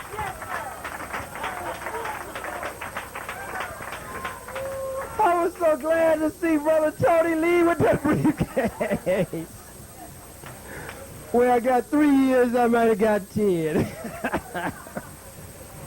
Wasn't no dope in it, nothing crazy. This was all some stupid paper stuff that they were moving me on. But really, they railroaded me. They played every day one of my toughest tapes from the Black Research and Topographical Center, where we talked about blowing up power stations and blowing up the defense highways and killing cops and catching them at Jack in the Box when they're off guard and leaving their head in the box. And they played this on the news. They played it in the courtroom. They denied me bail, bond, because they say that the FBI's lives were in jeopardy because he would kill, when Furman said the same thing about the Muslims, that they harassed the Muslims and what feelings they had for the Muslims because the Muslims were cop killers. Well, I like that. I'd rather be a cop killer than to be killed by a cop. You know what I'm saying? That's called self-defense. That's all it's called. I'm about to wrap this up so you can touch on this Million Man March and get it out of the way, because I've heard that my dear sister Shahrazad Ali has spoken out strongly against the Million Man March. I've heard that the great Grand Master teacher and historian and venerable scholar Dr. John Henry Clark has spoken out against the Million Man March, and a few others. And so I got to touch on it just a little bit. Is that all right? Okay. But let me wrap this part of it up. So I've watched him grow and come up through the ranks. When I was in prison, he was the only brother that visited me while I was in prison. While I was in prison, he came all the way from Georgia to Florida, because first they had me in Atlanta. You know, they had Mr. Garvey in Atlanta. And from Atlanta, they moved me to Alabama. FBI picked me up one cold Sunday morning early, rolled me up, chained me and shackled me. I didn't know where they would take me. We drove forever and forever. We drove to Alabama. Took me to a penitentiary in Alabama. I remember when we got there, I saw all this barbed wire and layers and no man's land in between, dogs running in between. I didn't see no movement on the yard nowhere. And then they took me on in, and we get in this place, and the Cubans were there. They had just burned up the penitentiary in Atlanta, and they had Cubans everywhere. And they were loud and shaking the bars and cussing because they didn't feel they were supposed to be there no way. The Cubans would urinate in the commode, and they would put blankets and stuff up to the cell door. And then they would just overflow the toilets in their urination and defecation, and somebody would they'd be up on the upper tier, and the guards would be walking on the lower tier. Somebody would give a command in Spanish, and they would jerk the blankets, and all kind of urination and defecation would hit the guards and stuff. So I'm going in this madhouse, shackled and chained, and can't walk. Nobody is out. So one of the trustees that was in there, I said, when do you get out in here? He said, you don't. And so they lock no more bars down. They got these thick iron doors. You go in, you stick your hands back out, they unchain you and cuff you and tell you to step back from the door. They close the latch.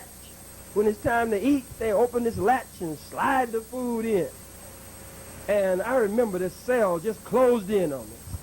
Damn, this place is terrible. Then they kept me in the hole for a while, for protective custody, they said, because I started organizing. I'm teaching the white man is the devil.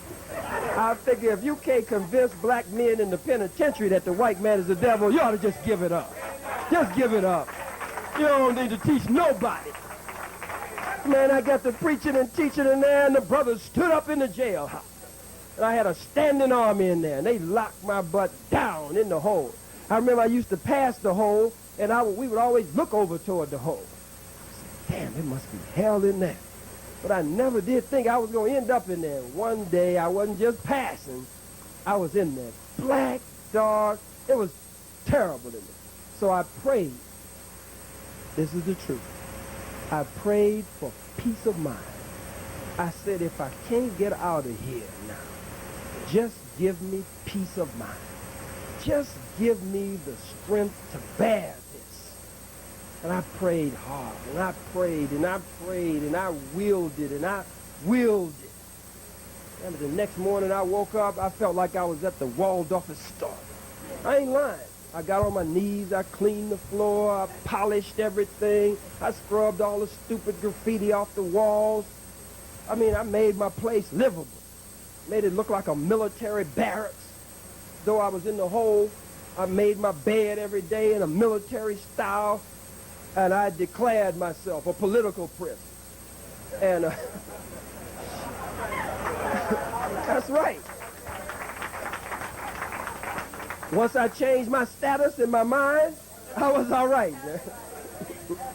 But I faced reality now. I'm not one of them spooky guys, you know, that are always talking about how they have these out-of-body experiences, you know, where your mind is on Mars, but your behind is still behind bars. You know? I didn't go there. I didn't go there. I dealt with it straight up. I'm now happy that I passed the test. I stood the test of time. I went through the fiery furnace. I stood the rebuke of my brothers and sisters, scorn. They're turning their backs on me. I stood the questioning of my leader to question why he was doing me the way that he was, but refused to turn on him. I passed all of the tests, but I only passed because Malcolm had taken the test before me. Minister Farrakhan had taken the test before me, but really Malcolm's test, the answers that he left, helped me to walk better. And so I believe that Farrakhan and Khallid have put a positive period behind the history of Elijah and Malcolm, and that's a chapter that we do not have to repeat by God's grace.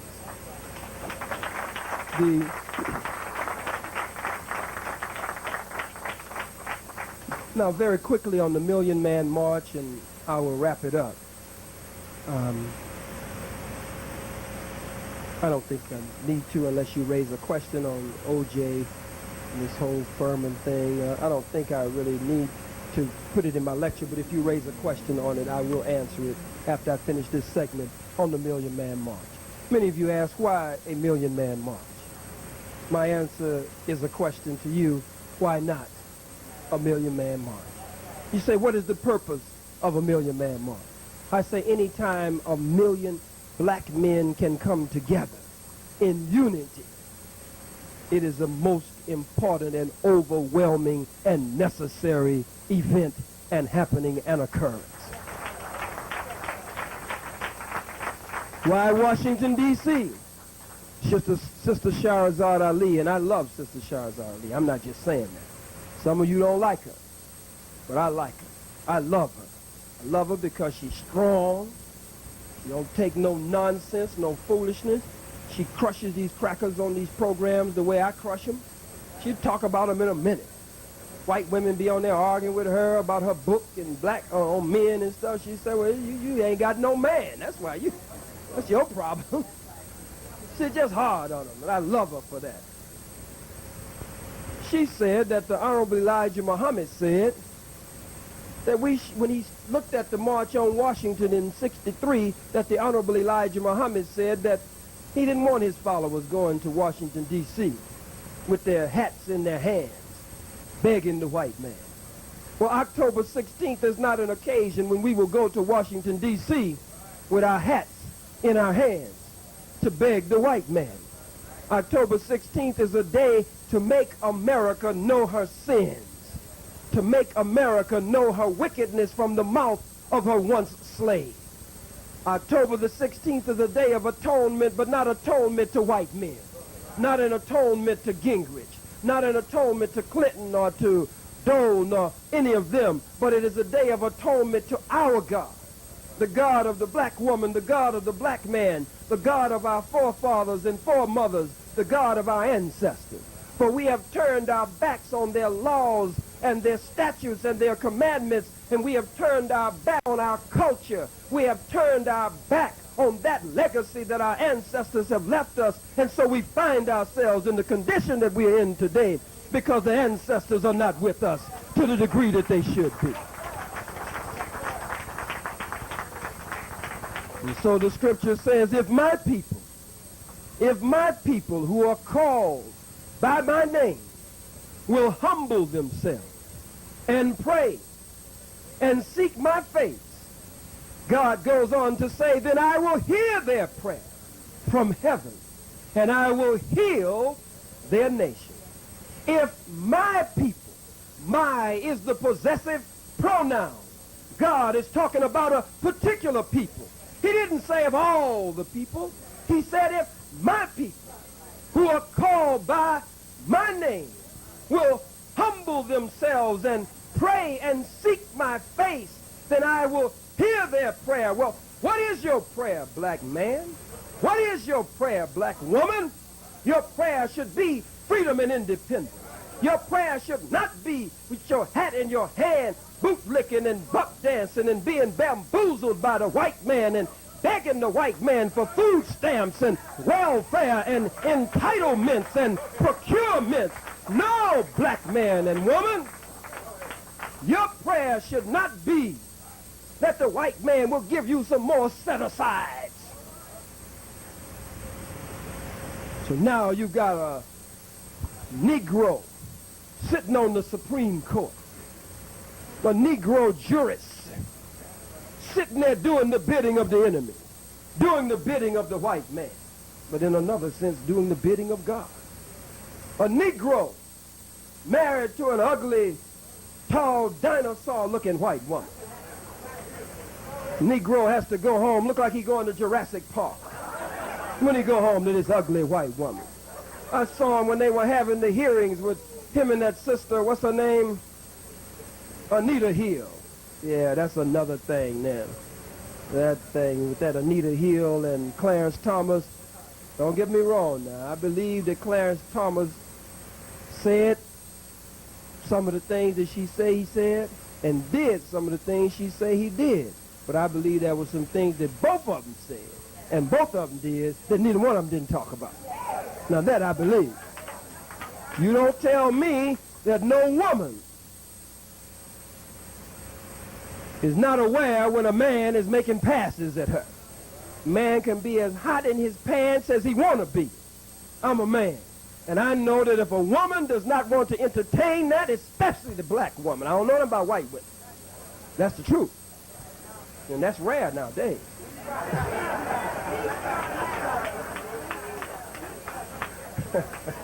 I don't just believe the white man is the devil. I believe the white woman is the devil too. And she's the mother of the devil. That's what I said at King College. When I went on down the line, I said, kill the men, kill the women, kill the children, kill the blind, kill the cripple, kill the crazy. They kill them all. Kill the faggot, kill the lesbian, kill them all. I went down the list. Why kill the babies? I say, because the babies going to grow up to give our babies hell one day. Why kill the women? I say, kill the women because they are the military manufacturing center. And every 9 months they lay down on their back and reinforcements roll out from between their legs, shut down the military manufacturing center. It's a military matter. Nothing personal. Just a military matter. Say, kill the old ones. Say, why kill the old ones? I say, how in the hell you think they got old? They got old oppressing black people. I say, if they're in a damn wheelchair, push them off a goddamn cliff. I say, kill the faggot, kill the lesbian, kill the blind, kill the cripple, kill the crazy. Say, goddamn it, after you kill them all, then go to the goddamn graveyard and dig them up and kill them a goddamn again because they didn't die hard enough.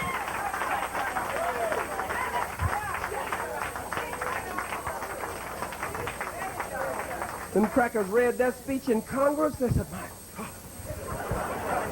what a nigga. What a nigga. So they started calling me the truth terrorist. Some smart writer in New York called me a pyrotech. I didn't know what the hell that was. What the hell is a pyrotech? I looked up pyrotech and said, one who makes fireworks and with words. So another one called me, as I said, a truth terrorist, a knowledge gangster in one of the rap circles, a black history hitman, a lie killer urban guerrilla, a revolutionary roughneck. So all of this hitting. Let's move back to this million man march. And away from Clarence Thomas and that whole set. But our prayer should not be for these handouts. We need freedom and independence. We need a nation of our own. Mr. Garvey came here and Mr. Garvey said, I looked out and I looked at the condition of my people. And he said, I asked the question, where is the black man's flag? Where are his factories? Where are his women and men who are diplomats and his men and women of great affairs? He said, I looked and I saw none. And so I decided that I had to help build it. We can't beg the white man. It's atonement to our God and our ancestors. It's atonement, black woman, to you by the black man. Atonement to you for all of the years that we have not been the men by you that we should have been. Every now and then we find a black man who is still sane enough in crazy white America, who will stick by his black woman and has his faculties that are intact and focused enough that he'll be a real man by the black woman. That's hard to find. Hard to find. Dr. Afari Hutchinson is here, and he can no doubt give us the statistics on this of the many black households that are headed by the black woman. I'm sure it's over 50%, probably over 60. Some say it's over 70% of black households where you, black woman, are the mother, the father, and the breadwinner. And some of you are silly enough to run around with this white feminist foolishness. Talking about a woman's liberation movement. You don't need no damn woman's liberation movement, black woman. Damn, the poor black man can't even tell the dog what to do. And the dog will do what he says. Let alone you. Don't nobody tell you what to do. Nobody needs to be liberated from foolishness if you think that way. That's white women with that foolishness. They have to be liberated from the awesome power of the white man. It's true. And where there's a power relationship and a power dynamic that exists, then the white man being the dominating factor in this equation, his number one enemy, his public enemy number one, is not the white woman, is not the black woman, but the black man. Read the book. The Assassination of Black Male Images. The author, please hold your hand up so they'll know who you are. The author sitting right here in our midst. Much of that and some of that and hints of that and other focus points are there. But let's move quickly with this. Some of you running around. I want to be at the moment. But you don't think black women should be, you think we inferior? That's not the point, black woman. There's nothing to do with it. You head the household. You're the backbone of the church. You're the backbone of the civil rights organization. Many times you're working and you're the breadwinner and the black man is pushed into a corner. Cracker sometimes, since the black man has not taken the initiative and the self-determination to stand up and do something for self and provide for self. Many times he cannot get a job and you have a job. You carried us during slavery, did things beneath your dignity just to keep us from being killed or sold. You, black woman, in those civil rights marches, you were on the front lines with the men. Some of our mothers were out there. Some of our grandmothers and grand aunts were out there. Vicious, four-legged dogs, sicked on us by cold-blooded, vicious, two-legged white dogs. Bit up into the breast of black women. Bit black women. We saw crackers stalk black women, drag black women, kick them in the streets. We remember Montgomery, Alabama. We remember Selma, Alabama. We remember Birmingham. We remember our babies being killed in the church, bombed in the church, our baby girls, when the Sunday school lesson that day was the love that forgives. We know this cracker. Senator Bill Bowe, Eastland, George Wallace, Bull Connor, all of these crackers. We remember the Edmund Pettus Bridge, the Max Parker, the Scottsboro boys, Emmett Till. We remember them. We know how vicious this cracker is. We have to stand up, black woman. You stood up for us too long. We have to stand up. You have to back us up on October 16th. It's a day when we should fast and pray, and every black woman and the children at home, not so much the children fasting, but praying. But the adults, the black women, fast from sun up to sundown. No shopping that day, October 16th. We don't buy anything from the corner store, from the supermarket, from the shopping mall, from the shopping plaza. No sporting play that day. No football, black man. No basketball practice preparing for the basketball season. We don't do nothing for the white man that day. It's what Douglas Turner Ward called a day of absence. A day of absence by Douglas Turner Ward. It's a high holy day. If the so-called Jews can have their Yom Kippur, and they don't have to worry about whether they're going to have a job when they get back after Yom Kippur, then why can't the black man and woman have a high holy day of atonement among ourselves? That's the kind of day October 16th is. Ain't no room in there for going with your hat in your hand. Poor Dr. Clark, he said it was a waste of gasoline in a car and a waste of good leather on shoes, he said. Poor Dr. Clark. But he has a right to criticize it. We don't have to have 100% agreement. If Sister Shahrazad Ali is not in agreement with the Million Man March, we don't have to stop loving her.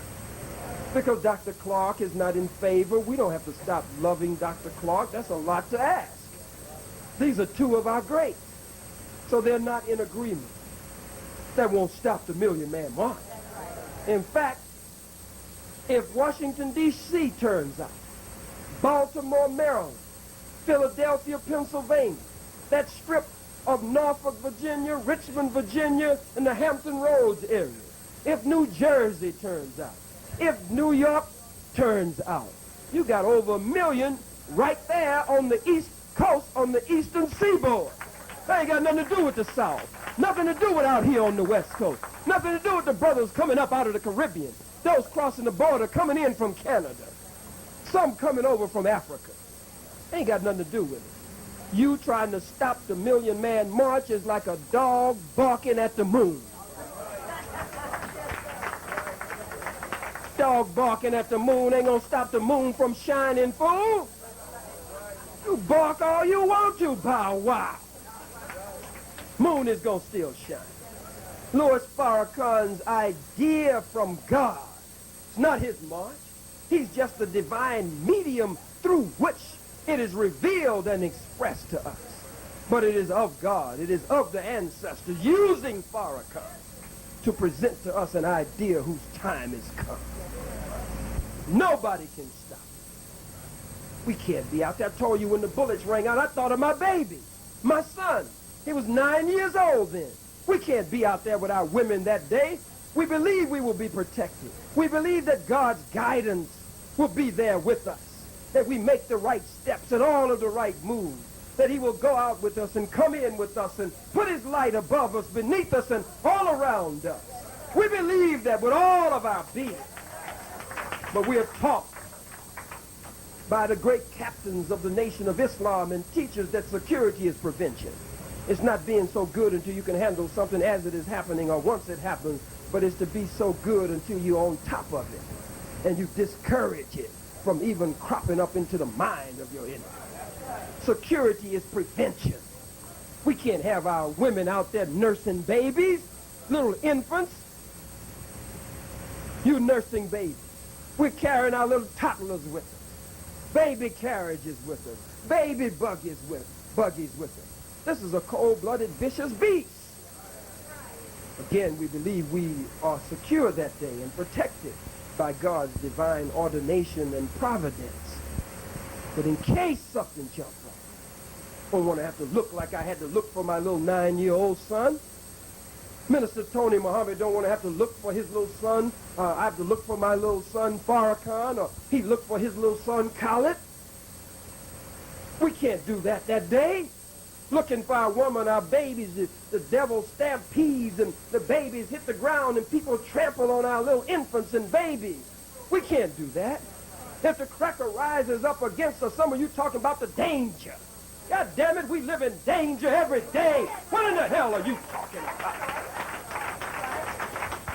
This is a punk's approach. Well, they could spray us with some gas. They can spray your butt with some gas at the Good Life. Spray your butt with some gas at the Mike Tyson fight, fool. Spray your butt with some gas when you go and watch Hampton and TSU play. Spray us with some gas. I'm not going. I'm going to stay in. Well, stay in, faggot. Stay home. We wish your woman could come in your place, since you're scared to come. Damn it, don't tell me about no gas. I know he has nerve gas. I know he has ethnic gas. I know he has gas that can target by race. But goddammit, a man has to stand up and be a man under whatever the conditions are. One day in our lives in the hells of North America, we must honor Nat Turner. We must honor Denmark Vesey. We must honor Toussaint and Dessalines and Boukman and all of the revolutionaries who have gone before us. Scary Negro. All these Negroes looking for a reason to stay home. Black woman, you should go on a strike that day. Niggas stay at that, you stay home, you should go on a strike. Black woman, you can make some revolutionary moves that would get this thing going. You know how? Just say no.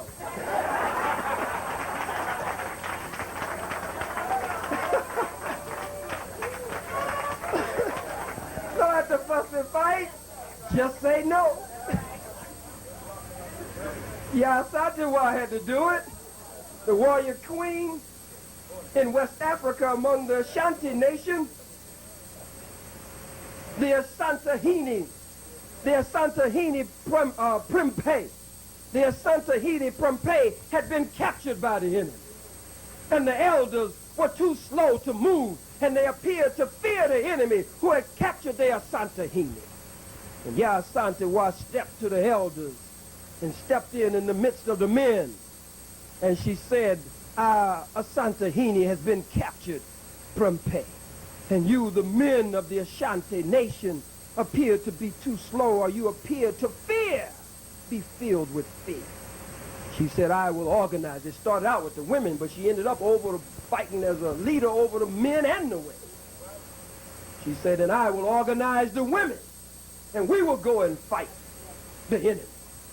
She said, but when you stay home, in words, with the children and take care of everything. She said, but when we return home victorious, she said, there will be no room for you in our bedroom. The Ashanti nation, the Ashanti men rose up. The Ashanti men rose up ready for battle. And now's the time for all good men to come to the aid of their country. Oh, sister, you are a tough revolutionary. You better know your power. You're a tough revolutionary. And that's the way you should be. If a black man is not for freedom and independence, if he's a Tom, if he's a boot-licking, butt-licking, butt-dancing, bamboozled, half-baked, half-fried, porkified, sissified, pasteurized, homogenized nigger for the white man, you shouldn't even allow him in your face. Come to you and ask you for your phone number? Say, nigga, please give you my phone number. I might lie down with you, nigga, and accidentally have a baby that turned out to be a punk like you. Can't lay down with you.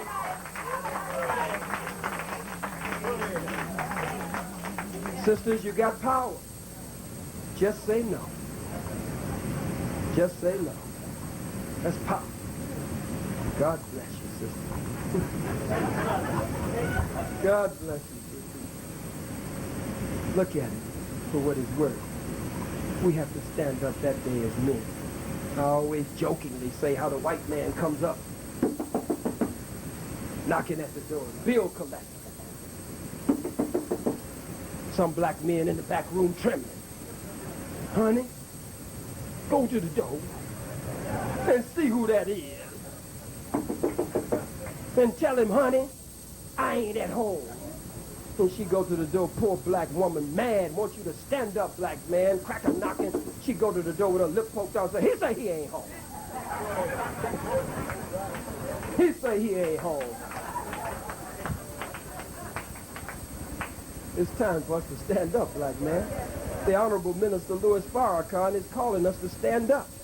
So black preachers, black clergy from every denomination standing up with Farrakhan. You know how divided we are. We're also forming a black independent political party. Not hanging with the Democrats, the Democratic Party, nor the Republican Party. And then when it's all over, you're not even invited to the party. No, we're not doing that. A national black independent political party. You'll have the Jews.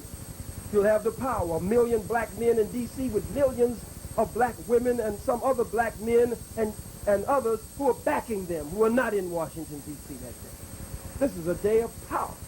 This is a day of honor. This is a day of glory. This is a day of the rising up of the black nation in the hells of North America. That's what kind of day this is. How could you be against it? What reason could you give? Even if you were against it, you should just keep your damn mouth shut. Don't say a damn thing. Just shut up. Because you sound so damn silly. Fighting against 1 million black men. Well, what they gonna be going there for?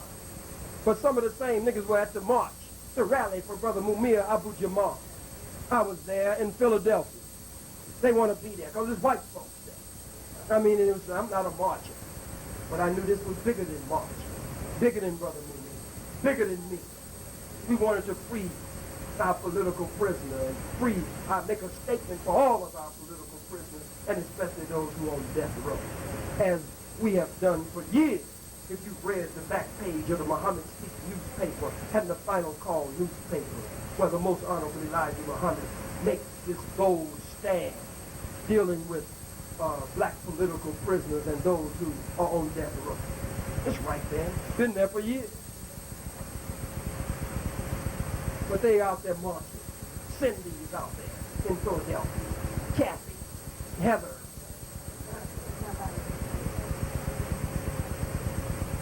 flaring fell all over the damn place. I'm looking around. I said, what in the hell am I doing here? Big banners everywhere. The gay, lesbian, bisexual, transgender coalition. Say, that's some serious stuff there. Gay, lesbian, bisexual, and as though that's not enough, here comes somebody called transgender. God damn it, they done jumped over into another gender. Damn, let me get back. Don't want to get stuck out there. It turned into a shim. Like Prince. He said, yo, I ain't Prince, I ain't Princess. He come up with some other foolish stuff. This is mad. So I'm out there with Brother Akbar, International Ambassador for the Nation of Islam, and Reverend Ishaka Musa Barashanga. We all hanging out. We marching, stop the execution, start the revolution, free Brother Mumia now. And we just chatting, and I'm looking, I see this big old banner in front of me. I say, wait a minute. I said, Akbar, we better check this damn banner, man. We walking behind this banner, and it come out on world news and stuff. So I'm looking up there. I want to see if we behind the gay, lesbian, bisexual, transgender coalition banner. I know how the lie was going to go, that me and Akbar was holding hands, and Reverend Barashango was jealous because me and Akbar were holding hands.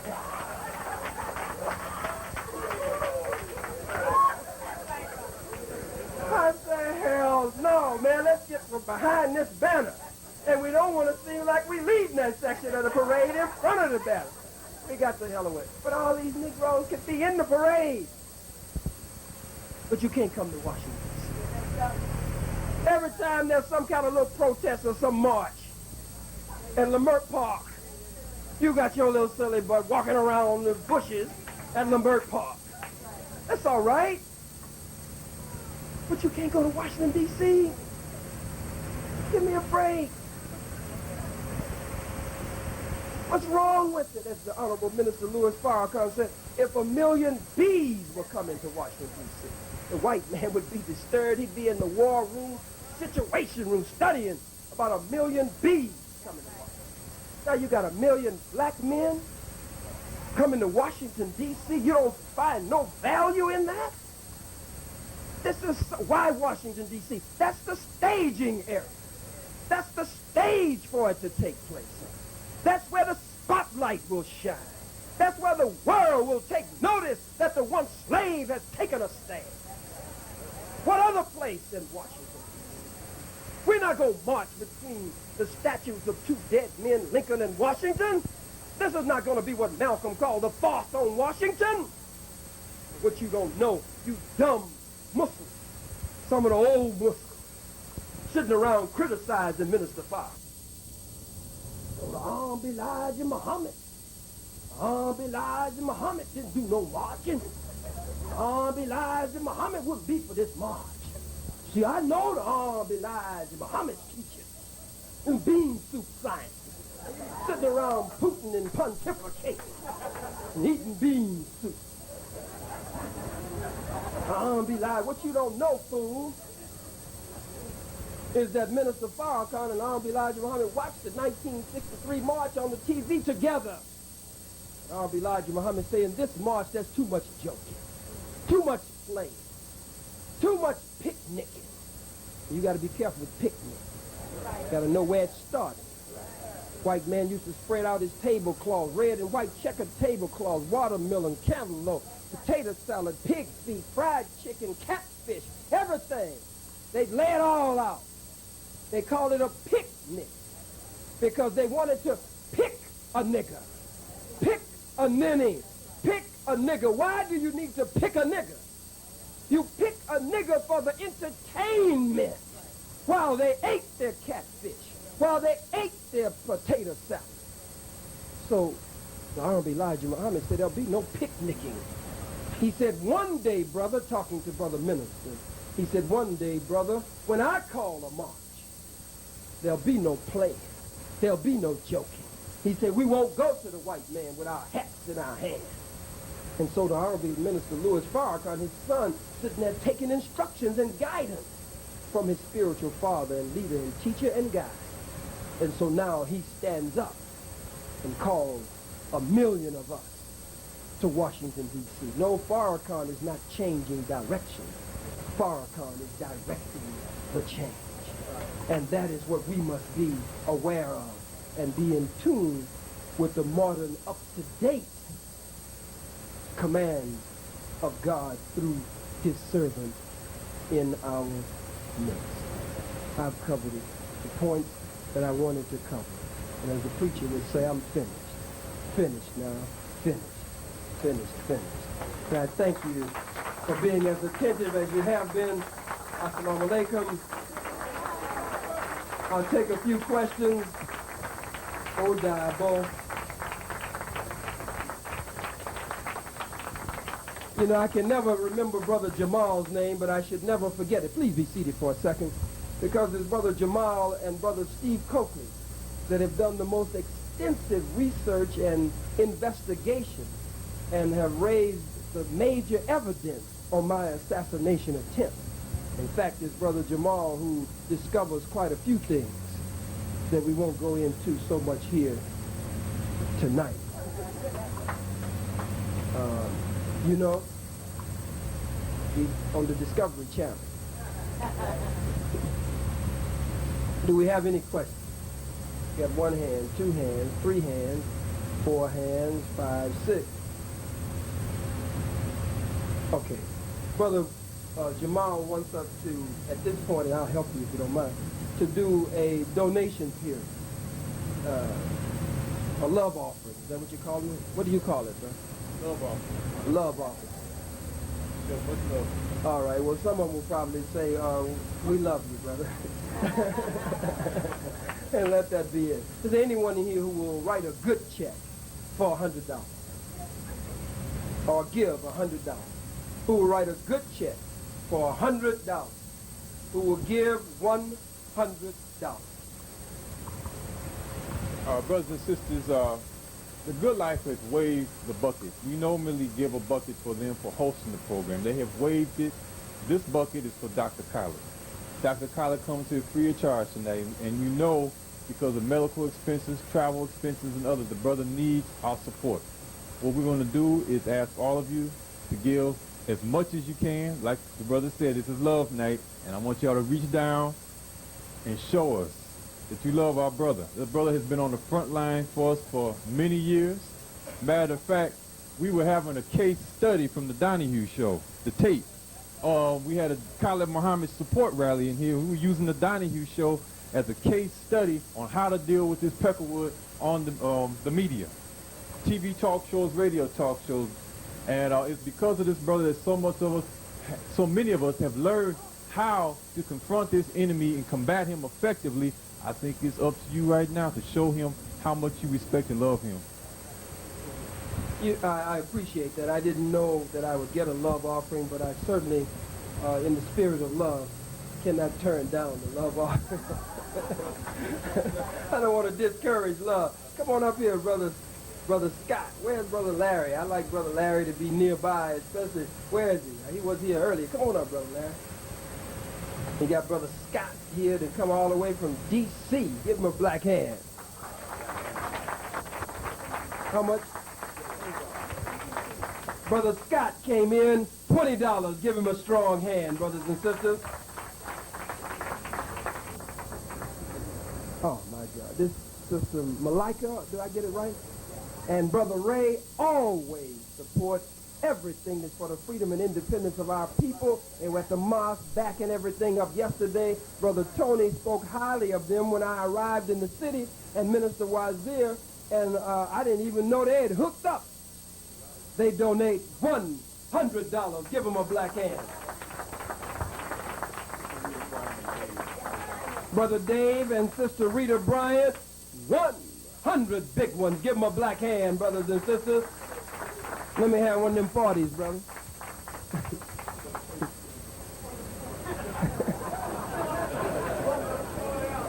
It's the Good Life 40s.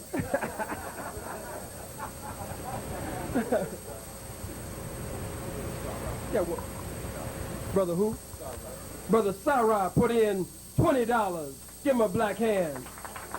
Brother Ashra Kwesi, $20. Give him a black hand. There's Brother Muhammad from Recycling Black Dollars in the house. Give him a black hand. Sister Mary Benton, $50. Give her a black hand.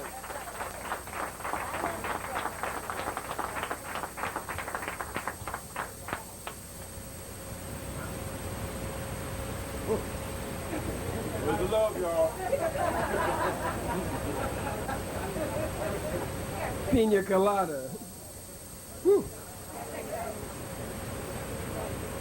Woo. Good God from Zion. Let me have a... Oh, they got pina colada and watermelon.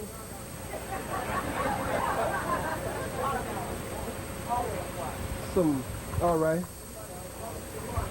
I think I'll take a 40 ounce of that, brother. Any more hundreds? 50s. Let's get the hundreds and 50s and let's move quickly to our question and answer period. Hundreds, 50s. What's this queen's name with her hand up? Your name is what? Tamara, Sister Tamara. Thank you.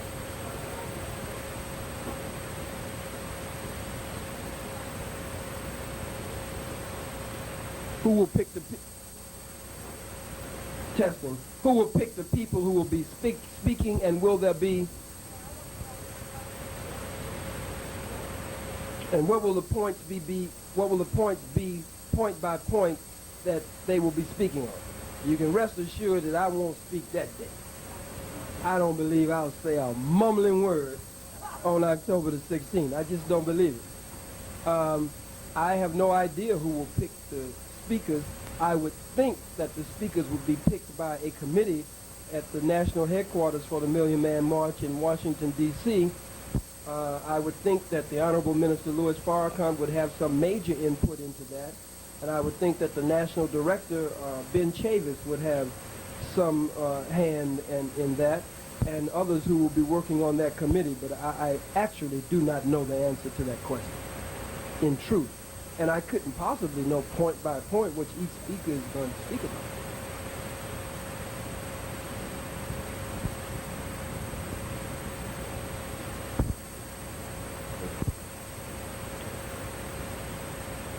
Minister Tony Muhammad, my sister Tamara, has raised a good point.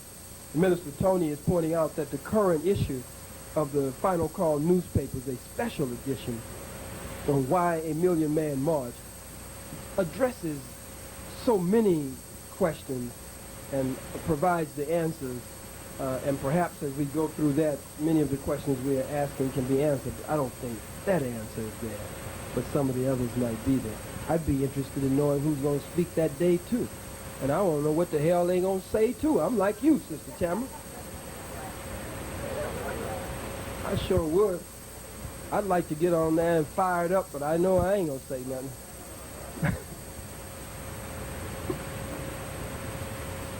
Brothers and sisters, are we still working on that? And Brother Jamal, if you could get a quick, that's R.E. Lewis and,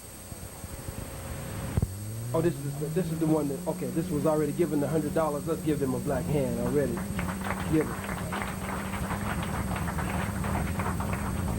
Why don't you get a quick count, and as we take questions, we can see what we have to do further. Yes, ma'am. Yeah, this is all right, brother.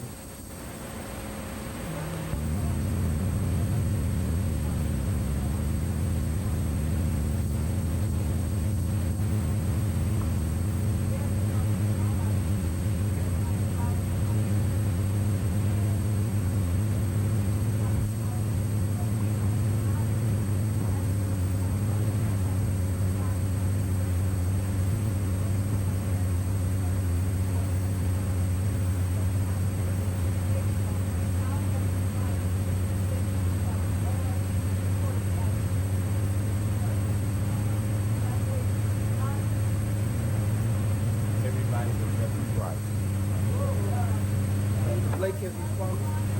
What did Dr. say? Well, Dr. Blake have endorsed the Million Man March. At the press conference, most of the black churches here had, if the pastor wasn't there, he sent his representative.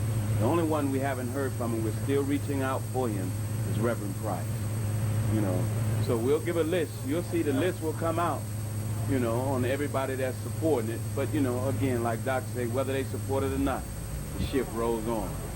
You know, maybe they'll be the ones left here with the beach, you know.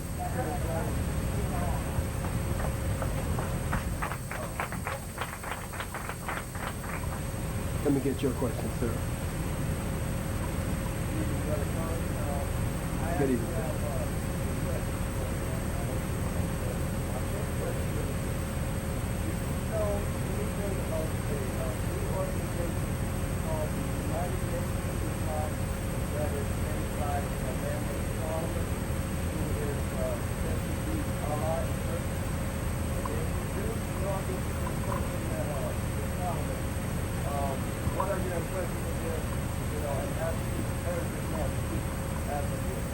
Brother's question is, do I know of an organization called the United Nations, the United Nation of Islam, who is headed by a brother by the name of Solomon? If so, what is my impression of him, and have I heard him speak? I have heard him speak on tape, videotape, at Howard University. I have met with him personally, sat with him in the presence of maybe only one or two others. I gave him the utmost respect because that's the way I'm trained and taught by the Honorable Minister Louis Farrakhan. I haven't seen him disrespect any of our brothers or sisters who have come to him.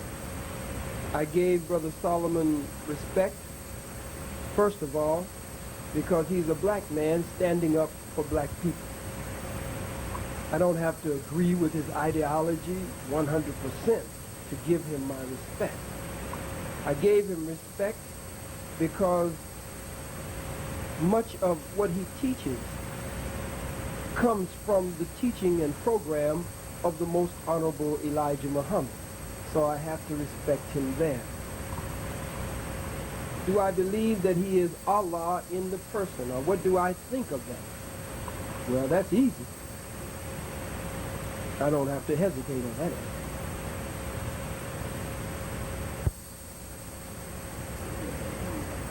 The Most Honorable Elijah Muhammad says, when you look at the black man, you're looking at God. When you look at the black woman, you're looking at the goddess of the universe. He said the same power that set the universe in motion is the same power that operates in you, black woman, and you, black man. The Bible says, let this same mind that is in Christ Jesus be also in you. Let this same mind that is in Christ Jesus be also in you. What mind was in Christ Jesus? The mind of God. And so it's telling you that the mind of God operates in you. You have a higher self and a lower self. The lower self is material and flesh and physical, but the higher self is spiritual and divine. All right? So he says he's Allah in the person. He is. And so are you. But different ones of us manifest that power in varying degrees. I would never argue with my brother and say that he does not have God operating in his person. I don't know if he means more than that, but I think that's quite a bit to even start with. So I could never disrespect him on that count. Our other political prisoner who is locked up, Brother Yahweh bin Yahweh, who was formerly Minister Yulan Shah of Muhammad's Mosque number 15 at Atlanta, Georgia, over the southern region. And now his name is Yahweh bin Yahweh. Yahweh, Bain, in Hebrew, it's Bain instead of bin. And Bain means the son of. God, Bain, God. God, the son of God. You can't argue with this. The man is coming from the root teachings of the most honorable Elijah Muhammad. God in the person of the black man. God in the person of the black woman. Islam, I-S-L-A-M. I, self, Lord and Master. I, self, Lord and Master. Allah, you say arm, leg, arm, head. A-L-L-A-H. In the makeup of the human form. So, on that count, I can't argue with him. He says many things. He says the palace where the most honorable Elijah Muhammad has left it to the Honorable Minister Louis Farrakhan. He says it's time for Minister Farrakhan to move over. That Minister Farrakhan's time is up. That it's time for him to take over. And that the palace in Chicago is the mother plane. It's some ship that's supposed to go up. And he knows where the controls are to fly the house. Well, that's a little deep for me. But I will not be one to criticize him for saying that's his belief. I'm not going to attack him on that. He says he has study groups on all the planets. He said, this is Howard University, I think. He said, I got study groups on all the planets. He said, and I travel up there. I go to all the planets and visit my study groups. So one of the Howard students asked him, say, well, sir, you say you know all. He said, I know all about the universe. The young Howard student said, you know all about the universe? You traveled all up there? He said, well, have you been to the sun? And they claimed that Brother Solomon said, yes, I've been to the sun. The Howard student said, well, it was kind of hot up there, wasn't it? He said, no, I went at nighttime.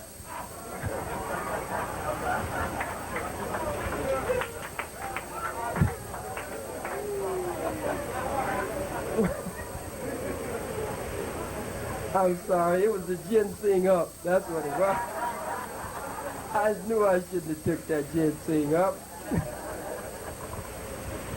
I tried the 40 ounce first of juice, and then I ended up with the ginseng up. That's kind of deep for me, but I can't attack him on it. I just leave it alone.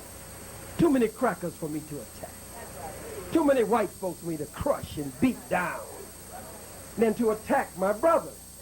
That's his theology. That's his philosophy. That's his doctrine. That's his ideology. He's developing a small following around him. I must give him honor and respect. And I must give honor and respect to those who are with him. And time, which is the great tester of all men and women and their ideas, will test him and his.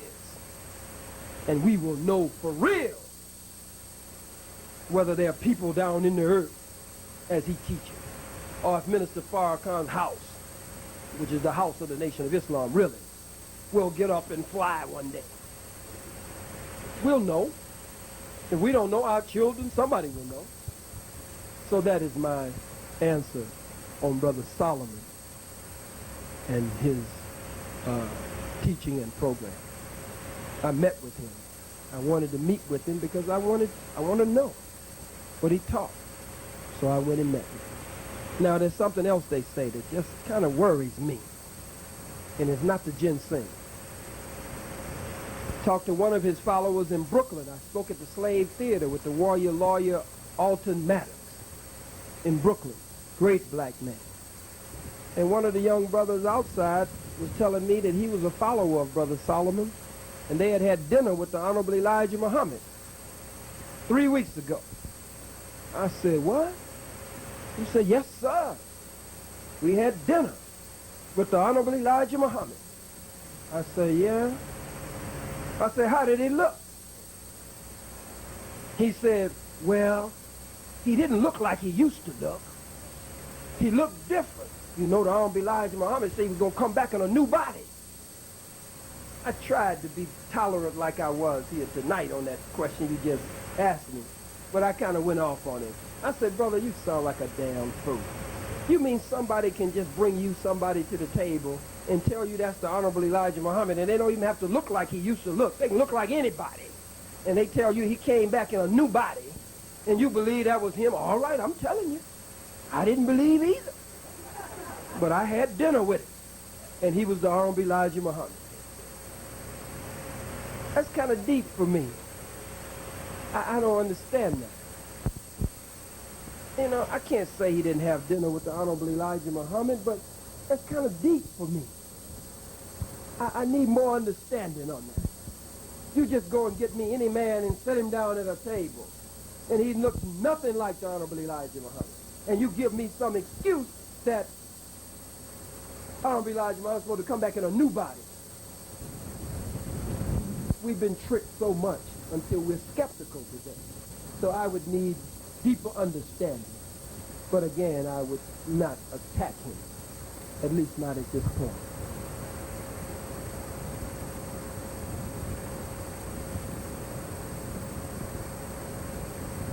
Brother Scott is pulling security with the Gap bag. Oops, upside your head. He's brought $10, a donation from the Gap bag. $10. I'm sorry? All right. Are there any other questions? My brother right here, he's been patient. I'm going to get you, sister, your hands really first. Out of respect to you, Vila.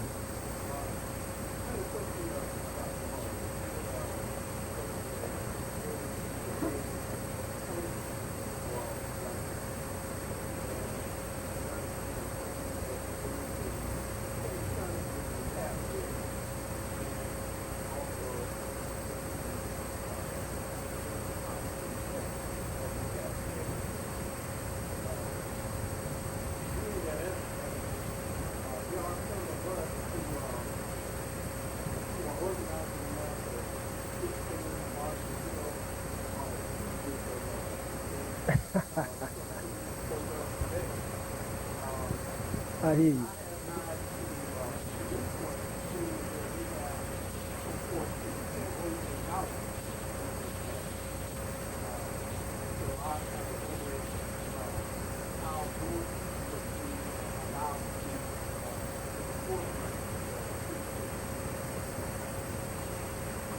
Brother, that's a good question. Since I'm the #1 Tom killer in the country, you've asked a question that's close to my heart. It is a day of atonement. And brother has raised a very important point. He said, if it is a day of atonement, and a day when you repent of your sins, your past sins, that some of these who are involved with the Million Man March and some who are out front with the Million Man March have had such a record, some of them even as Tom, sellouts, some who have betrayed our people, stole from our people, and done various things, misusers of our people and black women and all of that. Brother's question is, and I'll meet it head on because it's a legitimate question. It should be raised and it should be answered. His question is, how can we say it's a day of atonement if these men are out front with the march and we've heard nothing about them repenting or atoning for their past sins? Good question. But let's hope that the answer is even better. Look at it. If it's a day of atonement and it's October the 16th, we are told that certainly there are things that we should do leading up to that day and not just wait for October 16th. But October 16th is the declared day of atonement. That is the day that they are to make amends for their transgression, for their sins against the black nation and the God of our ancestors and the black woman. That is the day. It is not something where they have to come out and do it openly and confess to the world, I've been this terrible Tom and forgive me. No, the very fact and the very act of them being a part of the Million Man March. Let's look at Dr. Cornel West for a moment. Dr. Cornel West has been on the point for the Jews, leading the Jews, charged when it came to attacking Minister Louis Farrakhan, his little student, Khallid Muhammad, and others. It was from this city that Attorney LeGrand Clay and others wrote an open letter that appeared in the Final Call newspaper, challenging Dr. Cornel West to stop being on the point for white folks. The main two on the point, there were really three. I'll only name two here tonight, but there were main three, but two of them were Dr. Cornel West and Dr. Henry Louis Gates at Harvard University, and one other that we're all familiar with. Cornel West has stepped out, supporting the Million Man March, saying things strong that I have never heard him say. When I saw Dr. Cornel West, Dr. Ben Chase, the Honorable Minister Louis Farrakhan on BET, I was surprised that it was Minister Farrakhan and Dr. Chavis that talked about all of the aspects of the march. I was surprised when Cornel West said out of his mouth, "It's a day to make America know her sins." I say, is this Cornel East? South? North? Not West? I said, that's Cornel West. I've seen Minister Farrakhan sit down with people and transform them just like that. I've sat down at the table with him, I'll confess, with people years back that I wanted to kill because they were in such opposition to him. I just wanted to offer, kill them straight up. I've cried I wanted to kill him so bad. And he said, no, brother. He said, we can't kill everybody. Won't be nobody left. He said, we got to have time to work with them. And years have passed by, maybe 10 years. And I'm sitting down at the dinner table at the home of the Most Honorable Elijah Muhammad, where the Honorable Minister Louis Farrakhan is living today. And that same brother, he's sitting at the table. Totally different man, totally different stand. And I sit there with tears running down my face, looking at him when he leaves, the Honorable Minister Louis Farrakhan, say, now come here, brother. He said, now you see, you wanted to kill so-and-so 10 years ago. He said, you see where he is today? So my point here is, I was hard on Reverend Chavis. The only reason I don't say nothing about him now, I'm giving him a chance to atone October 16th. If they come back from D.C. Toms on October 17th, then I'm back on them again. But because the Honorable Minister Louis Farrakhan has developed an African United Front and a Black United Front with them, I keep my mouth shut. I don't attack them anymore. I talked about the hot sauce Toms and the tartar sauce Toms. The tartar sauce Toms I talked about were real weak, but the hot sauce Toms had a little spice and a little flavor with their tongue. I don't deal with it. So October 16th is the day officially declared as the Day of Atonement. And the fact that they are participating and that they will be there and they will let the slave masters see them there, aligned with Farrakhan, is a big, giant step. And I believe in their hearts, Toms will atone that day. I believe sissies will straighten up that day. Their wrists will straighten up. Oh, yes, I got faith. Church will be different when they go back. They in church now talking about amen, honey. Amen. And most of the time, that's just what they want, is amen. So let's give them a chance, brother. Let's give them a chance and see. Some of them might not even show up October 16th. Might change their mind on October 15th. But let's give them a chance. We can never form a Black United Front if we don't give them a chance. Everybody among us deserves a chance. All right? my sister who had her hand up from the very beginning. That's Tobias. I remember you, Tobias.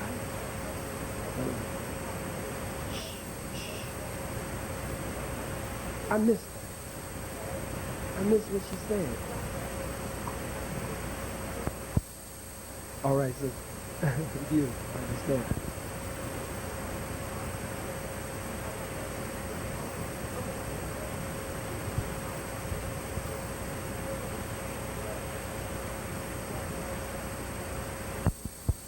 You're going to ask nothing?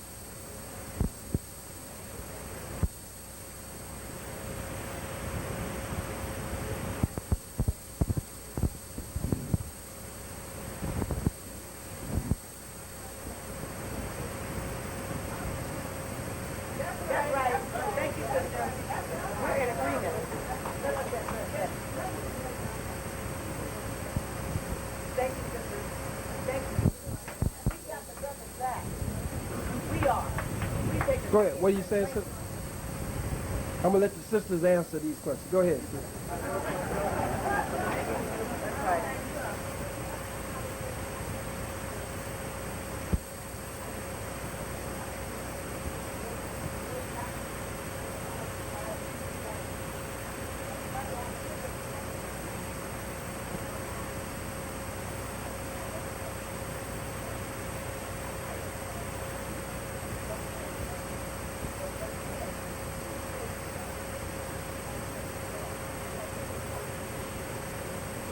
Yes, ma'am.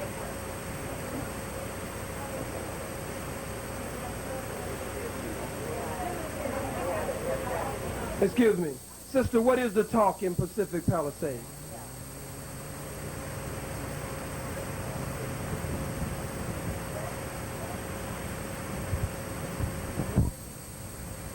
A renewed, well, not renewed, but there would be for the first time a new respect for the black man, the black woman, and the black nation in general. Since our vote will not be a vote that can be taken for granted, I'm not a voter. But since the Honorable Minister Louis Farrakhan called for us to register to vote independent, then under his command and call, I will vote, though I have never voted before. But he has taught us that our vote will be a cocked hammer. It will be a political weapon, he says. It will be a vote that we can leverage, and we will establish a black agenda.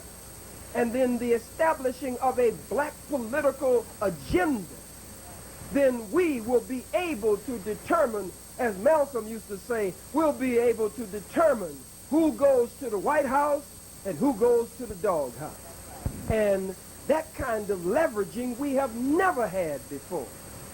And so we should expect from the United States government a respect for the black man and woman that they've never had before, a fear, an increased fear, because they've always feared, an increased fear from the black man and woman, and an increased fear from the Honorable Minister Louis Farrakhan, who could give a call that would transcend religious boundaries. Artificial barriers fall down. Black men come together from every denomination, every religion, every walk of life. That is something to be feared. When Jesus raised Lazarus from the grave, which is symbolic in the scriptures, and say Lazarus was dead for 4 days. The 4 days represent 400 years that we've been in the grave of mental and spiritual death under the white man here in America. And if you remember, sisters, listen to me. If you remember, the women were alive. Mary and Martha were alive. Their brother Lazarus was dead. And we sing the song in the church, "Oh Mary, don't you weep, oh Martha, don't you moan." And the shortest scripture in the Bible is Jesus wept. That's the one you know you got to say your blessing before you reach your hand on that table to get one of them buttered biscuits or a piece of that cornbread or cream of wheat bread. You got to say your blessing. Or ear of that corn. So you say the shortest one you can. You got your eye on that big piece of corn. You say Jesus wept. and you reach at the same time. So the Bible says Jesus wept. Jesus cried. Mary was weeping and Martha was mourning. Why were they weeping and mourning, and why was Jesus weeping? The scripture says because Lazarus was dead. And so the question is, who is this Lazarus in the Bible? Lazarus is the black man in the Bible. And it was the women, the sisters of Lazarus. That's why we must go on October 16th. It was the sisters of Lazarus who met the master and told the master that their brother was dead. And they said, if you had been here, master, he never would have died. And they showed Jesus, the master, where Lazarus was buried. They took him to the grave where their brother was dead. And it was Jesus who called Lazarus forth from the grave and said, Lazarus, come forth. That's October 16th. Loosen Satan and let him go. But it was the black women, Mary and Martha, wide awake, alive. You're not as dead as we are, black woman. Oh, no. You're tuned in to the divine, universal, and cosmological order of things. You've carried this thing and carried us all this time. That's why the Bible is full of women. There ain't no man around. Mary had to take care of Jesus. Joseph was gone somewhere. Huh? That's the book. That's the book. A woman had to take Moses and get him out of the bushes and the bulrushes. Huh? There's something special in the woman. Ain't no question about that. Look at O.J. Simpson's wife, the black wife. Special quality in that black wife. They can't drag her to the courtroom to testify against it. Even though the nigga dogged her, even though the nigga dissed her, even though the nigga took his money and spent it on that blonde-haired, blue-eyed, pale-skinned, buttermilk complexion, straight up but straight down, Miss 6 o'clock, ironing board backside, no frills, no thrills, white woman who was nothing but a glorified whore and a waitress at the Mezzaluna Cafe, serving tables and serving every man that sat down at the table. And he took that whore. That's not cursing. The Bible calls it whore. He took that whore and gave her all of his money. He gave her ugly white mama his money, her ugly white daddy his money, the ugly whoring sisters his money. And now all of them have turned against him. And that black woman is remaining solid and firm at his side to this very day. What is the point that I'm making? The point that I'm making here is that the black woman is awake. It was Hiram, the Masons and the Eastern Stars say. It was Hiram Abiff who was hit in the head at the East Gate, carried on the westernly course, buried in the north corner, under the old rubbish heap where there is no light. Huh? Okay. Gotcha. You have to understand, brothers and sisters, my sister, in wrapping that up, that the government will fear us more because of our unity. The Most Honorable Elijah Muhammad and the Honorable Minister Louis Farrakhan said our unity is more powerful than hydrogen and atomic bombs. What should we expect from us? A renewed spirit, revitalization, rejuvenation from the black nation. We'll have greater and increased faith and self-pride and confidence. We will have done something in unity that will have shocked and astounded and overwhelmed the world. And we'll be hyped, we'll be pumped to a new rhythm and a new beat to do something for self when we come back. We believe that there'll be a higher level of consciousness and spirituality and power in the black nation. Thank you for your question. Brothers and sisters, we've got to wrap everything up. How many more questions we have? Is that it? I've got to wrap. Mother, I have to take your question. I got to take your question, Mother. Yes, ma'am.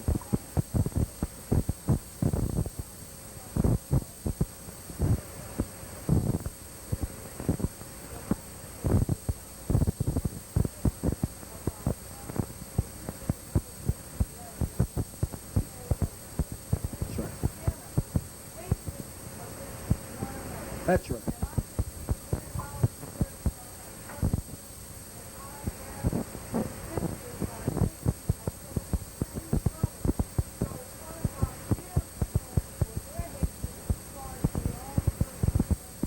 Good point, sister. Ashe, ashe, ashe. It is not just the leaders who must atone. Brothers and sisters who are in prison are told that that day they should fast from sun up to sundown. There should be no bloodletting, no fratricide, no fighting, no hits going out that day. All of this should cease in the prisons that day. We are told that every black man and woman across America, we're not trying to make all of Muslims and join the mosque, but they should go to every church, every black church, every black synagogue, every black temple, every black house where God's name is remembered and honored. And there should be repentance and atonement individually all across America. This is something between you and your God, the God that is within yourself. That has nothing to do with the big leader and the Tom leader and the gangbanger and the one dealing death. Everybody has to atone on that day. Nobody escapes in the black nation. Yes, sir, brother. Please, sir. Yes, sir.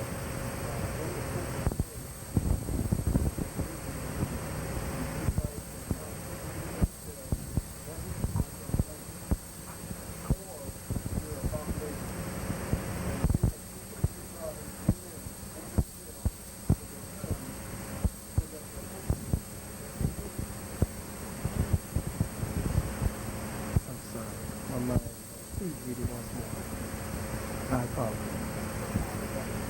When the prince came to me and said, the people of Israel and the priests and the Levites have not separated themselves from the people of the land, or their abominations, and they have taken their daughters in marriage for themselves and for their sons, so that the holy seed has been mixed with the people of the land. Ooh. That's the O.J. Simpson syndrome. That's what it's speaking to in the Torah, in the book of Ezra. What chapter in Ezra? Chapter 10 in the book of Ezra. The entire chapter. With God from Zion. Brother, your hand is the last hand. Let us, I don't know how you normally close, Brother Jamal. Going to have you to come. Harambe? All right, let us stand as I take brother's question and we prepare to close out.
Minister Tony Muhammad is new on board, and I know him to be a man who returns phone calls. Since I'm closing out this session, I know him to be a man who returns phone calls, and I know what moves him. And I know what you just said, the two simple solutions. We don't find them so simple. And I believe he would be one of the first to say, brother, we need you to come in and help us and teach us and make sure that we're prepared in every way, and we prepare. This is a man of influence and power who touches many lives, and his captain is here, Captain Hugh Muhammad. They touch many lives, and I believe it is necessary for you to exchange information so that, and it's also important for us when we know that it's that kind of powerful pillar organization in the community, not just to call them, brother. If it's that important, you know where the mosque is, go right to the mosque and look him in the face, whoever the minister is or the captain, and say, sir, this is something I want to offer here, some information. I've called, nobody has answered me, and I came today because this is too important for me to just let it go and say I called and nobody answered. But tonight, I believe you exchange information with him just coming to the city on post. You'll find a different caliber of focus in Minister Tony Muhammad. Okay, and make sure the two of you get together. Brothers and sisters, let us put our black fists in the air. We're going to close with 7 Harambe. And Harambe in Kiswahili means let us all pull together. We pull 6 times, and on the 7th one, we hold it. On the count of 3, Jali, 2, Harambe, Harambe, Harambe, Harambe, Harambe, Harambe, Harambe! Thank you, brothers and sisters. Assalamu alaikum. Tuchal Nana, and Dugu Dada, and Odabo.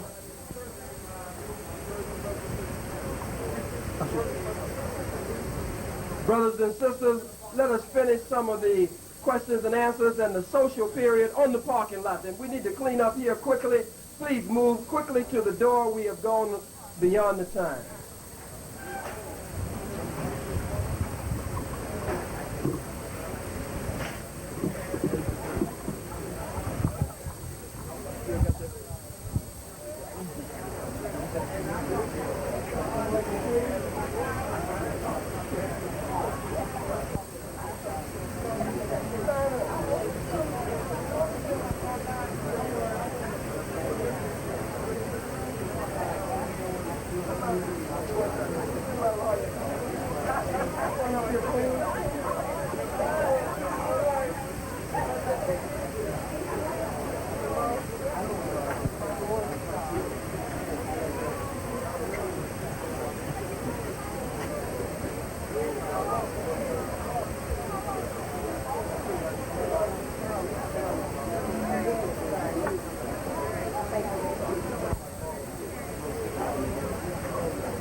Brothers and sisters, let us move to the parking lot. Don't go, please, let me come up. Let us move to the parking lot. Let us move to the parking lot. Everybody. And I love your watermelon. Parking lot.